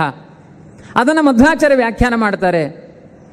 ರಕ್ಷತಿ ಇತ್ಯೇವ ವಿಶ್ವಾಸಃ ತದೀಯೋಹಮಿತಿ ಸ್ಮೃತಿ ಶರಣಾಗತಿರೇಷ ಸ್ಯಾತ್. ಶರಣಾಗತಿ, ದೇವರು ನಮ್ಮನ್ನು ಎಷ್ಟು ಕಷ್ಟಗಳಿದ್ರೂ ರಕ್ಷಣೆ ಮಾಡ್ತಾನೆ ವಿಷ್ಣು ಸಹಸ್ರನಾಮದಿಂದ. ಭಗವದ್ಗೀತೆಯ ಮೂಲಕ ನಮ್ಮ ಕಷ್ಟಗಳನ್ನು ಪರಿಹಾರ ರಕ್ಷತಿ ಇತ್ಯೇವ ವಿಶ್ವಾಸಃ. ಆ ವಿಶ್ವಾಸಕ್ಕೆ ಭಗವಂತನಿಗೆ ಗೋವಿಂದ ಅಂತ ಹೆಸರು. ಯಾಕೆಂದರೆ ಗೋವುಗಳಿಗೂ ಗೋವಿಂದನಿಗೂ ಇರೋದು ಪರಸ್ಪರ ವಿಶ್ವಾಸ. ಹುಲ್ಲು ತಿನ್ನುವ ಹಸು ಗೋಪಾಲಕನ ಬಳಿ ಕೇಳಲ್ಲ, ನನಗಿಷ್ಟು ಹುಲ್ಲು ಹಾಕು, ನಿನಗಿಷ್ಟು ಹಾಲು ಕೊಡ್ತೀನಿ ಅಂತೇನು ಹೇಳಲ್ಲ. ಅಗ್ರಿಮೆಂಟ್ ಇಲ್ಲ ಅಲ್ಲಿ. ಗೋಪಾಲಕನಿಗೆ ವಿಶ್ವಾಸ ಇದೆ, ಇವತ್ತು ಹುಲ್ಲು ತಿಂದರೆ ಹಸು ನಾಳೆ ಹಾಲು ಕೊಡುತ್ತೆ. ಹಾಗೆ ಇವತ್ತು ನಮ್ಮ ಕರ್ಮಗಳೆಲ್ಲ ಭಗವಂತನಿಗೆ ಹುಲ್ಲಿದ್ದಾಗೆ. ಪ್ರಾಮಾಣಿಕವಾದ ಭಾವನೆಯಿಂದ ನೀವು ಅದನ್ನು ಸಮರ್ಪಣೆ ಮಾಡಿದರೆ ಅಮೃತಮಯವಾದ ಹಾಲನ್ನು ಭಗವಂತ ಕೊಡ್ತಾನೆ. ಒಂದು ರಾತ್ರಿ ಕಾಯಬೇಕು ಅಂತಾರೆ, ಅಷ್ಟು ಅವಸರ ಮಾಡಬಾರದು. ಈ ಜನ್ಮದ್ದು ಈಗ ಮಾಡಿದ ಫಲ ನಾಳೆಯೇ ಸಿಗಲ್ಲ. ಪ್ರಾಗ್ಜನ್ಮಾರ್ಜಿತ ದುಷ್ಕರ್ಮ, ಯುಕ್ತಿ ಮಲ್ಲಿಕೆಯಲ್ಲಿ ವಾದಿರಾಜರು ಹೇಳುವ ಮಾತು, ಪ್ರಾಗ್ಜನ್ಮಾರ್ಜಿತ ದುಷ್ಕರ್ಮ ದುಃಖ ಮೂಲಂ ಧ್ರುವಂ ದೃಣಾಂ, ಪ್ರಾಗ್ಜನ್ಮಾರ್ಜಿತ ಸತ್ಕರ್ಮ ಸುಖ ಮೂಲಂ ಧ್ರುವಂ ದೃಣಾಂ. ಹಿಂದಿನ ಜನ್ಮದ ಡಿಪಾಸಿಟ್. ಇವತ್ತು ತಿಂದ ಹಾಲು ನಾಳೆ ಹಾಲಾಗುತ್ತೆ, ಇವತ್ತು ತಿಂದ ಹುಲ್ಲು ನಾಳೆ ಹಾಲಾಗುತ್ತೆ. ಈಗ ಅಲ್ಲಿ ಹುಲ್ಲು ತಿಂತಾ ಇದೆ, ಕೆಚ್ಚಲಿಗೂ ಕೈ ಹಾಕಿದರೆ ಜಾಡಿಸಿ ಒದಿಯುತ್ತೆ, ಇದು ಒಂದು ರಾತ್ರಿ ಕಾಯಿ ಎನ್ನುತ್ತೆ. ಹಾಗೆ ಭಗವಂತ ಈ ಜನ್ಮದಲ್ಲಿ ಕರ್ಮ ಮಾಡು, ಮುಂದಿನ ಜನ್ಮದಲ್ಲಿ ಅದರ ಫಲ ಅನುಭವಿಸುವಂತಾನೆ. ನೀವು ಈಗಲೇ ಬೇಕು ಅಂದರೆ ಜಾಡಿಸಿ ಓದಿತಾನೆ ದೇವರು. ಕೆಲವರು ಹೇಳೋದು, ನಾನು ತಿರುಪತಿ ಯಾತ್ರೆಗೆ ಹೋಗ್ತಾ ಇದ್ದೆ, ಆಕ್ಸಿಡೆಂಟ್ ಆಯಿತು, ಅದು ಹಿಂದಿನ ಜನ್ಮದ್ದು, ಅದು ಈ ಜನ್ಮದ್ದಲ್ಲ. ತಿರುಪತಿಗೆ ಈ ಜನ್ಮದಲ್ಲಿ ಯಾತ್ರೆ ಮಾಡಿದ್ದಕ್ಕೆ ಫಲ ಮುಂದಿನ ಜನ್ಮದಲ್ಲಿ ಇದ್ದೇ ಇದೆ. ದೇಹಿ ನಿತ್ಯಂ ಅವಧ್ಯೋಯಂ ದೇಹೇ ಸರ್ವಸ್ಯ ಭಾರತ. ಜೀವ ನಿತ್ಯ ಇದ್ದಾನೆ, ಆ ದೇಹಗಳು ಬದಲಾಗ್ತಾ ಇರುತ್ತೆ. ಪ್ರತಿ ಜನ್ಮದಲ್ಲಿ ಮಾಡುವ ಕರ್ಮಗಳು ನಮ್ಮನ್ನು ಅಂಟಿಕೊಳ್ಳುತ್ತೆ. ತುಂಬ ಎಚ್ಚರದಲ್ಲಿರಬೇಕು ನಮ್ಮ ಕರ್ಮಗಳ ಅನುಷ್ಠಾನ. ಕಷ್ಟಗಳು ಬಂತು ಅಂತ ಭೂತಗಳ ಹತ್ರ ಹೋಗೋದಲ್ಲ, ಪಿಶಾಚಿಗಳ ಹತ್ರ ಹೋಗೋದಲ್ಲ, ಸರ್ವೋತ್ತಮನಾದ ಭಗವಂತನ ಬಳಿ ಹೋಗಬೇಕು. ಕೆಟ್ಟ ಕರ್ಮಗಳನ್ನು ಮಾಡಿದರೆ ಕಪೂಯ ಚರಣಾಹತೆ ಕಪೂಯಾಂ ಯೋನಿಂ ಆಪದ್ಯಂತೆ, ರಮಣೀಯ ಚರಣಾಹತೆ ರಮಣೀಯಾಂ ಯೋನಿಂ ಆಪದ್ಯಂತೆ. ನಿಮ್ಮ ಕರ್ಮ ಬಂಧನ ವ್ಯತ್ಯಾಸ ಆಯಿತು ಅಂದರೆ ನಿಮ್ಮ ಗ್ರಹಚಾರ ಕೆಡಿಸಿಬಿಡ್ತಾನೆ ಭಗವಂತ. ಆದ್ರಿಂದ ನಂಬಿ ಕೆಟ್ಟವರಿಲ್ಲವೋ ರಂಗಯ್ಯನ ನಂಬದೆ ಕೆಟ್ಟರೆ ಕೆಡಲಿ. ದೇವರ ನಂಬಿದವರು ಹಾಳಾಗಲ್ಲ, ಬನ್ನಿ ನಮ್ಮ ದೇವರನ್ನ ನೆನೆಯಿರಿ. ವಾದಿರಾಜರು ಕೊಟ್ಟ ಕರೆ ಇದು. ಹರಿಯ ನೆನೆಯಿರೋ, ನಮ್ಮ ಹರಿಯ ನೆನೆಯಿರೋ. ಹಾಳು ಹರಟೆ ಯಾಡಿ ಮನವ ಗೀಳು ಮಾಡಿ ಕೊಳ್ಳಬೇಡಿ, 7 ದಿನದ ಕಥೆ ಕೇಳಿ ಏಳಿರೋ ವೈಕುಂಠಕ್ಕೆ. ಹರಿಯ ನೆನೆಯಿರೋ, ನಮ್ಮ ಹರಿಯ ನೆನೆಯಿರೋ. ಎಂಥ ಕರೆ ಕೊಟ್ಟಿದ್ದಾರೆ ಅಲ್ಲ. ನಿಮ್ಮ ಹರಿಯನ್ನ ಧ್ಯಾನ ಮಾಡಿದರೆ ನಮಗೆ ಅಂಥ ಫಲ ಸಿಗುತ್ತಾ ಅಂದರೆ ತೋರಿಸಿದ್ದಾರೆ ವಾದಿರಾಜರು. ಪ್ರಯಾಣ ಮಾಡಿ ಹೋಗ್ತಾ ಇದ್ದ ಕೂಸು ಲಕ್ಷ್ಮೀ ಶೋಭಾನ ರಚನೆ ಮಾಡಿದಾಗ ವಾದಿರಾಜರಿಗೆ 90 ಪ್ರಾಯ ಅಲ್ಲ, ಆರಂಭದಲ್ಲೇ ಮಾಡಿದ ಅವರ ಮಹಿಮೆ ವಾದಿರಾಜರದ್ದು. ಯಾತ್ರೆ ಮಾಡಿಕೊಂಡು ಹೋಗ್ತಾ ಇದ್ರು. ದೊಡ್ಡ ಜಹಗೀರ್ದಾರ, ದೊಡ್ಡ ಕಲ್ಯಾಣ ಮಂಟಪ ಕಟ್ಟಿದ್ದ, ಭಾರಿ ದೊಡ್ಡ ಪೀಪಿ, ವಾದ್ಯ, ಭಜಂತ್ರಿ ಎಲ್ಲ ಇತ್ತು, ಹಾರ ತುರಾಯಿಗಳೆಲ್ಲ ಇತ್ತು. ಮಸಣದ ಮನೆಯಾಗಿತ್ತು. ಯಾವ ಮಂಗಳಕ್ಕೆ ಹಾಕಬೇಕಾದ ಹಾರ ಇದೆಯೋ ಮಲ್ಲಿಗೆಯ ಹಾರ, ಹೆಣಕ್ಕೆ ಹಾಕಬೇಕಾದ ಹಾರವಾಗ್ತಾ ಇದೆ. ಯಾವ ತುಂಬ ಸುಂದರವಾದ ಮಂಟಪಗಳನ್ನು ಕಟ್ಟಿದ್ರು ಬಿದಿರಿನ ಬೊಂಬುಗಳಲ್ಲಿ, ಅದು ಚಟ್ಟ ಕಟ್ಟಲಿಕ್ಕೆ ತಯಾರಾಗಿದೆ. ಎಂಥ ವಿಷಮ ಸ್ಥಿತಿ ನೋಡಿ. ಕಣ್ಣೀರು ಹಾಕ್ತಾ ಇದ್ದಾರೆ ಹೆಣ್ಣುಮಕ್ಕಳೆಲ್ಲ. ಎಂಥ ಜಹಗೀರದಾರ, ಯಾರಿಗೂ ಅನ್ಯಾಯ ಮಾಡಿಲ್ಲ. ಗೃಹಸ್ಥನಾಗಿ 10 ಜನಗಳಿಗೆ ಉಪಕಾರ ಮಾಡಿದ್ದಾನೆ. ಅವನ ಮಗನಿಗೆ ಮದುವೆ ಮಂಟಪದಲ್ಲಿ ಮದುವೆ ಆಗಬೇಕು. ಈಚೆ ಎಲ್ಲ ಪ್ರಸಿದ್ಧವಾದ ಒಂದು ಹಾವು, ಕಡಂಬಳೆ ಅಂತ ಇರುತ್ತೆ, ಕಟ್ ಹಾವು. ಅದು ಹಿಂದಿನ ದಿನ ಟೋಪಿ ಇಟ್ಟಿದ್ದಾರೆ, ಮಹಾರಾಜರ ಟೋಪಿ ಇರುತ್ತಲ್ಲ, ಒಂದು ಹೀಗೆ ಹಾಕೊಳ್ತಾರಲ್ಲ, ಆ ಬಾಸಿಂಗದ ಟೋಪಿ ಒಳಗಡೆ ಆ ಕಡಂಬಳೆ ಹಾವು ಬಂದು ಕೂತಿದೆ. ಹಾಕೊಳ್ಬೇಕಾದ್ರೆ ಪಟಕ ಕಚ್ಚಿದೆ, ಅಲ್ಲೇ ಸತ್ತಿದ್ದಾನೆ. ನಾಗರಾವ್ ಕಚ್ಚಿದ್ರೆ 20 ನಿಮಿಷ ಬೇಕಂತೆ, ಕಡಂಬಳೆ ಕಚ್ಚಿದ್ರೆ 10 ನಿಮಿಷ ಸಾಕಂತೆ. ಆ ಕಡೆ ಕಟ್ಟಾವು ಅಂತ ಕರೀತಾರೆ. ಮೈಸೂರು ಬೆಂಗಳೂರು ಪ್ರಾಂತ್ಯದಲ್ಲ ಕಟ್ಟಾವು, ಅದರ ಬದಲಿ ಕಟ್ಟಿರುತ್ತೆ. ಅದು ತುಂಬಾ ವಿಷದ ಹಾವು. ಅದನ್ನು ಕಂಡ್ರೆ ಸಾಯಿಸಿ ಪಾಪ ಬರುವುದಿಲ್ಲ ಅಂತ ಹೇಳಿದ್ದಾರೆ. ಇಲ್ಲೆಲ್ಲ ಸರ್ಪಾರಾಧನೆಗಳು ತುಂಬ. ಕಡಂಬಳೆ ಬಗ್ಗೆ ಕರುಣೆ ಬೇಕಾಗಿಲ್ಲ ಅಂತ ಹೇಳಿದ್ದಾರೆ. ಅದನ್ನು ಭಾಗವತದಲ್ಲಿ ಮೋದೇತ ಸಾಧುರಪಿ ವೃಶ್ಚಿಕ ಸರ್ಪ ಹತ್ಯಾತ ಅನ್ನಬೇಕಾದ್ರೆ ಸರ್ಪ ಅಂದರೆ ಕಡಂಬಳೆ ಅಂತ ವ್ಯಾಖ್ಯಾನ ಮಾಡಿದ್ದಾರೆ. ಕನ್ನಡದಲ್ಲ, ಸಂಸ್ಕೃತದಲ್ಲಿ ಬೇರೆ ಹೆಸರನ್ನು ಹೇಳಿದ್ದಾರೆ. ಇಂಥ ಮಹಾ ಜಂತು ಅದು, ಹಾಲಾಹಲ ವಿಷದಿಂದ ಹುಟ್ಟಿದ ಸರ್ಪ ಅದು. ಅದು ಬಂದು ಕಚ್ಚಿದೆ, ಸತ್ತಿದ್ದಾನೆ. ವಾದಿರಾಜರು ಪ್ರಯಾಣದಲ್ಲಿ ಹೋಗ್ತಾ ಇದ್ರು. ಕೇಳಿದ್ರು, ಈ ಸತ್ತವರನ್ನ ಬದುಕಿಸಿ ಅಂತ ವೈದ್ಯರ ಬಳಿ ಹೋದರೆ ಅದು ಸಾಧ್ಯ ಉಂಟಾ? ಸತ್ತವರನ್ನ ಸತ್ತಿದ್ದಾರೆ ಅಂತ ಹೆಣ ಕೊಟ್ಟರೆ ಸಾಕು ವೈದ್ಯರು. ಆದ್ರಿಂದ ವೈದ್ಯರ ಬಳಿ ಎಲ್ಲದಕ್ಕೂ ಚಿಕಿತ್ಸೆ ಇಲ್ಲ. ವಾದಿರಾಜರು ಚಾಲೆಂಜ್ ಮಾಡಿ ಹೇಳ್ತಾರೆ, ಎಷ್ಟಕ್ಕೆ ಚಿಕಿತ್ಸೆ ಇಲ್ಲ ಹೇಳಿ ಡಾಕ್ಟರ್ ಹತ್ರ. ನನ್ನ ಮಗ 10th ಓದ್ತಾ ಇದ್ದಾನೆ, 98% ಬರಬೇಕು, ಡಾಕ್ಟ್ರೇ ಒಂದು ಮಾತ್ರೆ ಕೊಡಿ ಅಂದರೆ ಡಾಕ್ಟ್ರು ತಲೆಯಿಂದ ಮೇಲ್ ತನಕ ನೋಡ್ತಾರೆ. ಅಂಥ ಮಾತ್ರೆ ಇದ್ರೆ ಹೇಳು ಮಾರಾಯ, ನನ್ನ ಮಗನಿಗೂ ಬೇಕು ಅಂತಾರೆ. ಚಿಕಿತ್ಸೆ ಇಲ್ಲ ಅವ್ರ ಹತ್ರ. ವಾದಿರಾಜರು ಹೇಳ್ತಾರೆ, ವೇದವ್ಯಾಸಾಯ ನಮಃ ಅನ್ನಿ. ನಿಮ್ಮ ಮಗ 98 ಅಲ್ಲ 100% ತೆಗಿತಾನೆ. ವೇದವ್ಯಾಸ ಮಂತ್ರದಲ್ಲಿ ವಿಶ್ವಾಸ ಇಡಿ. ಎಂತೆಂಥ ಚಿಕಿತ್ಸೆ, ಚಿಂತೆ ಇದೆ. ವಾದಿರಾಜರು ಚಿಂತಾಖಂಡನ ಸ್ತೋತ್ರ, ಏನು ಬೇಕೋ ಸಮಾಜಕ್ಕೆ ಬೇಕಾದ ಕೊಡುಗೆಗಳನ್ನು ಅಪಾರವಾಗಿ ಕೊಟ್ಟ ಕೀರ್ತಿ ವಾದಿರಾಜಗುರು ಸಾರ್ವಭೌಮರಿಗೆ. ಚಿಂತಾಖಂಡನ ಸ್ತೋತ್ರ, ಯಯಾತೆ ಧರ್ಮಕಾಮೋಚ ಯಯಾತೆ ವ್ಯರ್ಥಮಾಜನಿ ಕಿಂತಯ ಚಿಂತೆಯ ಜೀವ ಹಂತ ಹಂತ ಫಲಾತವ. ವಾದಿರಾಜರ ಮಾತಿನ ಧಾಟಿಗಳು ಎಷ್ಟು ಹೊಡೆದಾಗಿ ಇರುತ್ತೆ, ಕಲ್ಲಿನಿಂದ ಹೊಡೆದಾಗೆ. ನಮ್ಮ ಬುದ್ಧಿಗೆ ಹೊಡಿತಾರೆ, ಥ್ರೋ ಮಾಡ್ತಾರೆ ವಾದಿರಾಜರು. ನಿನ್ನ ಧರ್ಮ ಅರ್ಥ ಕಾಮಗಳ ಪುರುಷಾರ್ಥಗಳೆಲ್ಲ ಚಿಂತೆಯಿಂದ ಸಾಯಿಸ್ತಾ ಇದೆಯಲ್ಲಪ್ಪ. ಅಥೋ ದುರಂತಯ ಸ್ವಾಂತ ಚಿಂತೆಯ ಕಿಂ ಚಿದಂತಯ ಹಯಾನನಂ ದಯಾಸಿಂಧುಂ ಸ್ಮರ ಸ್ಮರದಭೀಷ್ಟದಂ. ಕರುಣೆಗೆ ಕಡಲಾಗಿ ನಿಂತಿದ್ದಾನೆ ಹಯಗ್ರೀವ. ಕೃಷ್ಣ ಅಂದರೆ ನಿನ್ನ ಕಷ್ಟಗಳನ್ನೆಲ್ಲ ತೊಳಿತಾನೆ, ಯಾಕೆ ಅವನನ್ನು ಸ್ಮರಣೆ ಮಾಡಲ್ಲ? ವಿಶ್ವಾಸ ಇಟ್ಟು ದೇವರನ್ನ ಸ್ಮರಣೆ ಮಾಡಿದ ಭಜಕರಿಗೆ ಯಾವ ಉಪದ್ರವಗಳು ಇಲ್ಲ, ಅದನ್ನು ದಾಟುವ ಚಾಲೆಂಜ್ ವಾದಿರಾಜರದ್ದು. ತೋರಿಸಿ ಅಂತ ಕೇಳಿದರು. ವಾದಿರಾಜರು ಇಷ್ಟೆಲ್ಲ ಪ್ರವಚನ ಮಾಡ್ತಿರಲ್ಲ ವಾದಿರಾಜರೇ, ಮನೆಯಲ್ಲಿ ಆ ಪಾಪ ಮದುವೆಯಾಗಿ ಬಾಸಿಂಗ ಸಿಟ್ಟು ಹಾಕಿ ಕೂತಿರುವ ವರ ಸತ್ತೋಗಿ ಬಿದ್ದಿದ್ದಾನೆ, ಮಸಣ ಆಗಿದೆ ಮನೆ, ಬನ್ನಿ ಏನಾದರೂ ಅನುಗ್ರಹ ಮಾಡಿ ಅಂದರೆ ವಾದಿರಾಜರು ಹೇಳಿದರು, ನೀವೆಲ್ಲ ಒಂದು ಮಗುವನ್ನು ಹಾಗೆ ಬದುಕಿಸಿ ಹೋಗಿದರೆ ಸಮಾಜಕ್ಕೆ ಎಡ್ಡೆ ಜನ ಮಾರಾಯರೆ ಅಂತ ಇದ್ರು ಅಷ್ಟೇ. ವಾದಿರಾಜರು ಅದನ್ನು ಮಾಡಲಿಕ್ಕೆ ಬಂದವರು. ಒಬ್ಬನನ್ನ ಬದುಕಿಸಲಿಕ್ಕೆ ಬಂದವರಲ್ಲ, ಸಮಾಜವನ್ನು ಬದುಕಿಸಲಿಕ್ಕೆ ಬಂದವರು ವಾದಿರಾಜರು. ಹೇಳಿದ್ರು, ಆ ಮಗು ಬದುಕಬೇಕು ಅಂದ್ರೆ ಒಬ್ಬರು ಪ್ರಾರ್ಥನೆ ಮಾಡಿದ್ರೆ ಸಾಕಾಗೋದಿಲ್ಲ, ನೀವೆಲ್ಲ ನನ್ನೊಟ್ಟಿಗೆ ಕೂತ್ಕೊಳ್ಳಿ, ಸಾಮೂಹಿಕ ಪ್ರಾರ್ಥನೆ ಮಾಡೋಣ. ಸ್ವಾಮಿಗಳು ಯಾವಾಗಲೂ ಇಟ್ಟು ಸಹಸ್ರನಾಮ ಹೇಳ್ತಾರೆ, ಅರ್ಚನೆ ಮಾಡ್ತಾ ಇರ್ತಾರೆ. ಅವರು ಒಬ್ರು ಮಾಡಿದ್ರೆ ಸಮಾಜಕ್ಕೆ ಕಲ್ಯಾಣ ಆಗೋದಲ್ಲ. ಸ್ವಾಮಿಗಳ ಅರ್ಚನೆ ಆರಾಧನೆಗಳಲ್ಲಿ ನೀವೆಲ್ಲ ಕೈ ಜೋಡಿಸಿ ಸಮಾಜಕ್ಕೆ ಕಲ್ಯಾಣ ಆಗುತ್ತೆ, ಇದರಲ್ಲಿ ಸಂಶಯ ಇಲ್ಲ. ಇಂಥ ಮಾತನ್ನು ಅವತ್ತು ವಾದಿರಾಜರು ಕರೆ ಕೊಟ್ಟರು. ಎಲ್ಲರೂ ಮದುವೆ ಮನೆಯಲ್ಲಿದ್ದ ಹೆಣ್ಮಕ್ಕಳಿಗೆಲ್ಲ ಆ ಜಹಾಗೀರ್ದಾರನ ಬಗ್ಗೆ ತುಂಬ ಪ್ರೀತಿ ಇತ್ತು, ವಿಶ್ವಾಸ ಇತ್ತು. ಕೂತ್ಕೊಂಡ್ರು, ವಾದಿರಾಜರೇ ನಿಮ್ಮ ಮಾತನ್ನು ಕೇಳ್ತೇವೆ, ಪವಾಡ ಆಗುತ್ತಾ? ನನ್ನ ಪದ್ಯ ಮುಗಿದ್ರೊಳಗೆ ಮಗು ಹೇಳುತ್ತೆ. ಚಾಲೆಂಜ್ ನೋಡಿ ವಾದಿರಾಜರದ್ದು, ಯಾರಿಗಾದರೂ ಸಾಧ್ಯ ಉಂಟಾ? ಆರಂಭ ಮಾಡಿದರು ಶೋಭಾನೆ. ಶೋಭಾನೆ ಎನ್ನುವ ಶಬ್ದ ವೇದವ್ಯಾಸರೇವರ ಉಚ್ಚಿಷ್ಟ, ಅದು ವಾದಿರಾಜರ ರಚನೆ ಅಲ್ಲ, ವೇದವ್ಯಾಸರೇವರಲ್ಲಿ ವಿಶ್ವಾಸ. ಅಂಬ್ಲಾನ ಪದ್ಮಂ ದದತಿ ಸುಶೋಭನಂ, ಭಾಗವತಲ್ಲಿರುವ ಶಬ್ದ ಅದು. ತೆಗೆದು ಸೇರಿಸಿಕೊಂಡ್ರು ಶೋಭಾನೆ. ಲಕ್ಷ್ಮೀದೇವಿಯ ಮಂಗಳದ ಸಮಯದಲ್ಲಿ ಹೇಳಿದ ವೇದವ್ಯಾಸರೇವರ ಮಾತು ಶೋಭಾನೆ. ವೇದವ್ಯಾಸರೇವರು ಹೇಳಿದ್ದು ಬಾಯಲ್ಲಿ ತಗೊಂಡ್ರು. ನನ್ನ ಗುರು ವೇದವ್ಯಾಸರೇವರಿದ್ದಾರೆ, ಅವರು ರಕ್ಷಣೆ ಮಾಡ್ತಾರೆ, ನಾನು ಮಾಡ್ತೀನಿ ಎನ್ನುವ ಅಹಂಕಾರ ಅಲ್ಲ, ಭಗವಂತ ರಕ್ಷಣೆ ಮಾಡ್ತಾನೆ ನಂಬಿಕೆಯಿಂದ ಶೋಭಾನವೆನ್ನಿರೆ ಅಂತ ಪದ್ಯ ಆರಂಭ ಮಾಡಿದರೆ, ಹಯವದನ ತನ್ನ ಅಂತ ಹೇಳುವ ತನಕ ಎಲ್ಲರೂ ಒಕ್ಕೊರಲಿನಿಂದ ಹೇಳಿದರೆ ಆ ಮಗು ಯಾರೋ ಚಂದ ಹಾಡು ಹೇಳ್ತಾ ಇದ್ದಾರಲ್ಲ, ಭಟ್ರು ಚಂದ ಪ್ರವಚನ ಮಾಡ್ತಾ ಇದ್ದಾರೆ, ತನೀ ನಿದ್ರೆ ಬರುತ್ತೆ ಎಂದ ಹಾಗೆ ನಿದ್ದೆಯಿಂದ ಅವನು ಎದ್ದು ಕೂತಂತೆ. ಎಂಥ ಆನಂದ! ತಯಾರಾದ ಎಲ್ಲ ಪಂಚಭಕ್ಷ್ಯ ಪರಮಾನ್ನಗಳು ಕುಣಿದಾಡಿದುವಂತೆ, ಎಲ್ಲರ ಬಾಯಿಗೆ ಸೇರಿಕೊಳ್ಬೋದು ಅಂತ. ಅದನ್ನು ಎಲ್ಲಿ ಚೆಲ್ಲಬೇಕಾಗಿತ್ತು? ಅಂತಹ ಒಂದು ಮಂಗಳ ಮಂಟಪದಲ್ಲಿ ಒಬ್ಬನಿಗೆ ಮಂಗಳ ಮಾಡಿದ್ದಲ್ಲ, ಸಮಾಜಕ್ಕೆ ಮಂಗಳ ಮಾಡಿದ್ರು. ಕೊನೆಗೆ ವಾದಿರಾಜರು ದೀಕ್ಷೆ ಕೊಡ್ತಾರೆ, ಮದುವೆಯ ಮನೆಯಲ್ಲಿ ಈ ಪದನ ಪಾಡಿದರೆ ಮಧುಮಕ್ಕಳಿಗೆ ಶುಭಬಹುದು ಶೋಭಾನೆ. ಇದು ಒಂದು ಕಡೆಯಲ್ಲ, ನಿಮ್ಮ ನಿಮ್ಮ ಮನೆಯಲ್ಲಿ ಗ್ರಹಚಾರಗಳನ್ನು ಪರಿಹಾರ ಮಾಡಿಕೊಳ್ಳಿಕ್ಕೆ. ಕೆಲವರು ಮದುವೆ ಮನೆಯಲ್ಲಿ ಇದ್ರೆ ಕಲ್ಯಾಣ ಮಂಟಪದಲ್ಲಿ ಹೋಗಿ ಸಾಮೂಹಿಕವಾಗಿ ಲಕ್ಷ್ಮೀ ಶೋಭಾನ ಪಾರಣೆ ಮಾಡಿ ಬರ್ತಾರೆ. ಹಾಗೆ ಅರ್ಥ ಅಲ್ಲ. ನನ್ನ ಮನೆಯ ಮಗಳಿಗೆ ಮದುವೆ ಆಗಬೇಕು, ನನ್ನ ಮನೆಯಲ್ಲಿ ನನ್ನ ಮಗನಿಗೆ ಮದುವೆ ಆಗಬೇಕು ಅಂದರೆ ಅದನ್ನು ಮದುವೆ ಮನೆ ಅಂತ ಕರೀತಾರೆ. ಅದು ಕಲ್ಯಾಣ ಮಂಟಪ ಅಂತ ಅರ್ಥ ಅಲ್ಲ, ಮದುವೆ ಮನೆ ಎನ್ನುವುದಕ್ಕೆ. ನಿಮ್ಮ ಮನೆಯಲ್ಲಿ ಮಕ್ಕಳಿಗೆ ಕಲ್ಯಾಣ ಆಗಬೇಕಾ, ಅವರ ಬಾಯಲ್ಲಿ ಲಕ್ಷ್ಮೀ ಶೋಭಾನ ಹೇಳಿಸಿ. ಗಂಡು ಮಕ್ಕಳಿಗೆ ಅವರ ಬಾಯಲ್ಲೂ ಹೇಳಿಸಿ. ಅದನ್ನು ಎಲ್ಲ ನಿಮ್ಮ ಕಷ್ಟಗಳನ್ನು ಪರಿಹಾರ ಮಾಡಲಿಲ್ಲ ಅಂದರೆ ಚಾಲೆಂಜ್. ಇವತ್ತು ಎಷ್ಟೋ ಜನ ತಮ್ಮ ಗಂಡನಿಗೆ ಆಕ್ಸಿಡೆಂಟ್ಗಳಾದಾಗ, ಅಪಮೃತ್ಯುಗಳು ಬಂದಾಗ ನಮ್ಮ ಹೆಣ್ಮಕ್ಕಳು ಪಾತಿವ್ರತ್ಯದಿಂದ ಲಕ್ಷ್ಮೀ ಶೋಭಾನ ವಾದಿರಾಜರು ಕೊಟ್ಟ ದಿವ್ಯ ಮಂತ್ರ, ಅದರಿಂದ ತಮ್ಮ ಪಾತಿವ್ರತ್ಯ ಉಳಿಸಿಕೊಂಡಿದ್ದಾರೆ, ಗಂಡನನ್ನು ಬದುಕಿಸಿಕೊಂಡಿದ್ದಾರೆ ಅಂದರೆ ವಾದಿರಾಜರ ನಿಸ್ಸೀಮ ಕೊಡುಗೆ ಎಂಥದ್ದು ಅನ್ನೋದನ್ನು ನಾವು ಯೋಚನೆ ಮಾಡಬೇಕು. ಒಂದೇ ಎರಡೇ ದಾರಿದ್ರ್ಯ. ಯಾರ ಹತ್ರ ಆದರೂ ಕಷ್ಟ ಬಂದಿದೆ, ಏನು ಮಾಡ್ತಾರೆ? ಜಪ ಮಾಡೋ ಬ್ರಾಹ್ಮಣ. ವಾದಿರಾಜರ ಕೊಟ್ಟ ಕೊಡುಗೆ ಒಬ್ಬ ಬ್ರಾಹ್ಮಣನಿಗಲ್ಲ, ಒಬ್ಬನಿಗೆ ದಾರಿದ್ರ್ಯ ಬಂತು, ಸಿಕ್ಕಾಪಟ್ಟೆ ಸಾಲ ಸೋಲ, ತುಂಬ ಸಾಲದ ಭಾರ. ವಾದಿರಾಜರು ಋಣಮೋಚನ ಸ್ತೋತ್ರ ಅಂತ ಬರೆದು ಕೊಟ್ಟರು. ಎಂತೆಂಥ ಚಿಕಿತ್ಸೆಗಳಿದೆ. ಇದನ್ನು ನೀವು ನಂಬಿ ಯಾವ ಜ್ಯೋತಿಷ್ಕರೂ ಬೇಡ, ಬೈದರೆ ನನಗೆ ಬೈಲಿ, ತೊಂದರೆ ಇಲ್ಲ. ಯಾವ ಜ್ಯೋತಿಷ್ಕರ ಬಳಿಯೂ ನೀವು ಹೋಗಬೇಡಿ. ವಾದಿರಾಜರ ಪದ್ಯಗಳಿಂದ ನಿಮಗೆ ಚಿಕಿತ್ಸೆ ಇದೆ. ಋಣಮೋಚನ ಸ್ತೋತ್ರ, ಎಲ್ಲ ಸಾಲ ಪರಿಹಾರ ಆಯಿತು. ಇನ್ನೊಂದು ಕಡೆ ಸಂಪತ್ತು ಬೇಕಾಯಿತು. ಒಬ್ಬ ಬ್ರಾಹ್ಮಣ, ದರಿದ್ರ ಬ್ರಾಹ್ಮಣ, ದುಡ್ಡು ಬೇಕು ಅಂದ. ಒಬ್ಬ ರಾಜ ದುಡ್ಡು ಬೇಕು ಅಂದ. ವಾದಿರಾಜರು ಶ್ರೀಶ ಗುಣದರ್ಪಣ ಸ್ತೋತ್ರ ಮಾಡಿದ್ರು.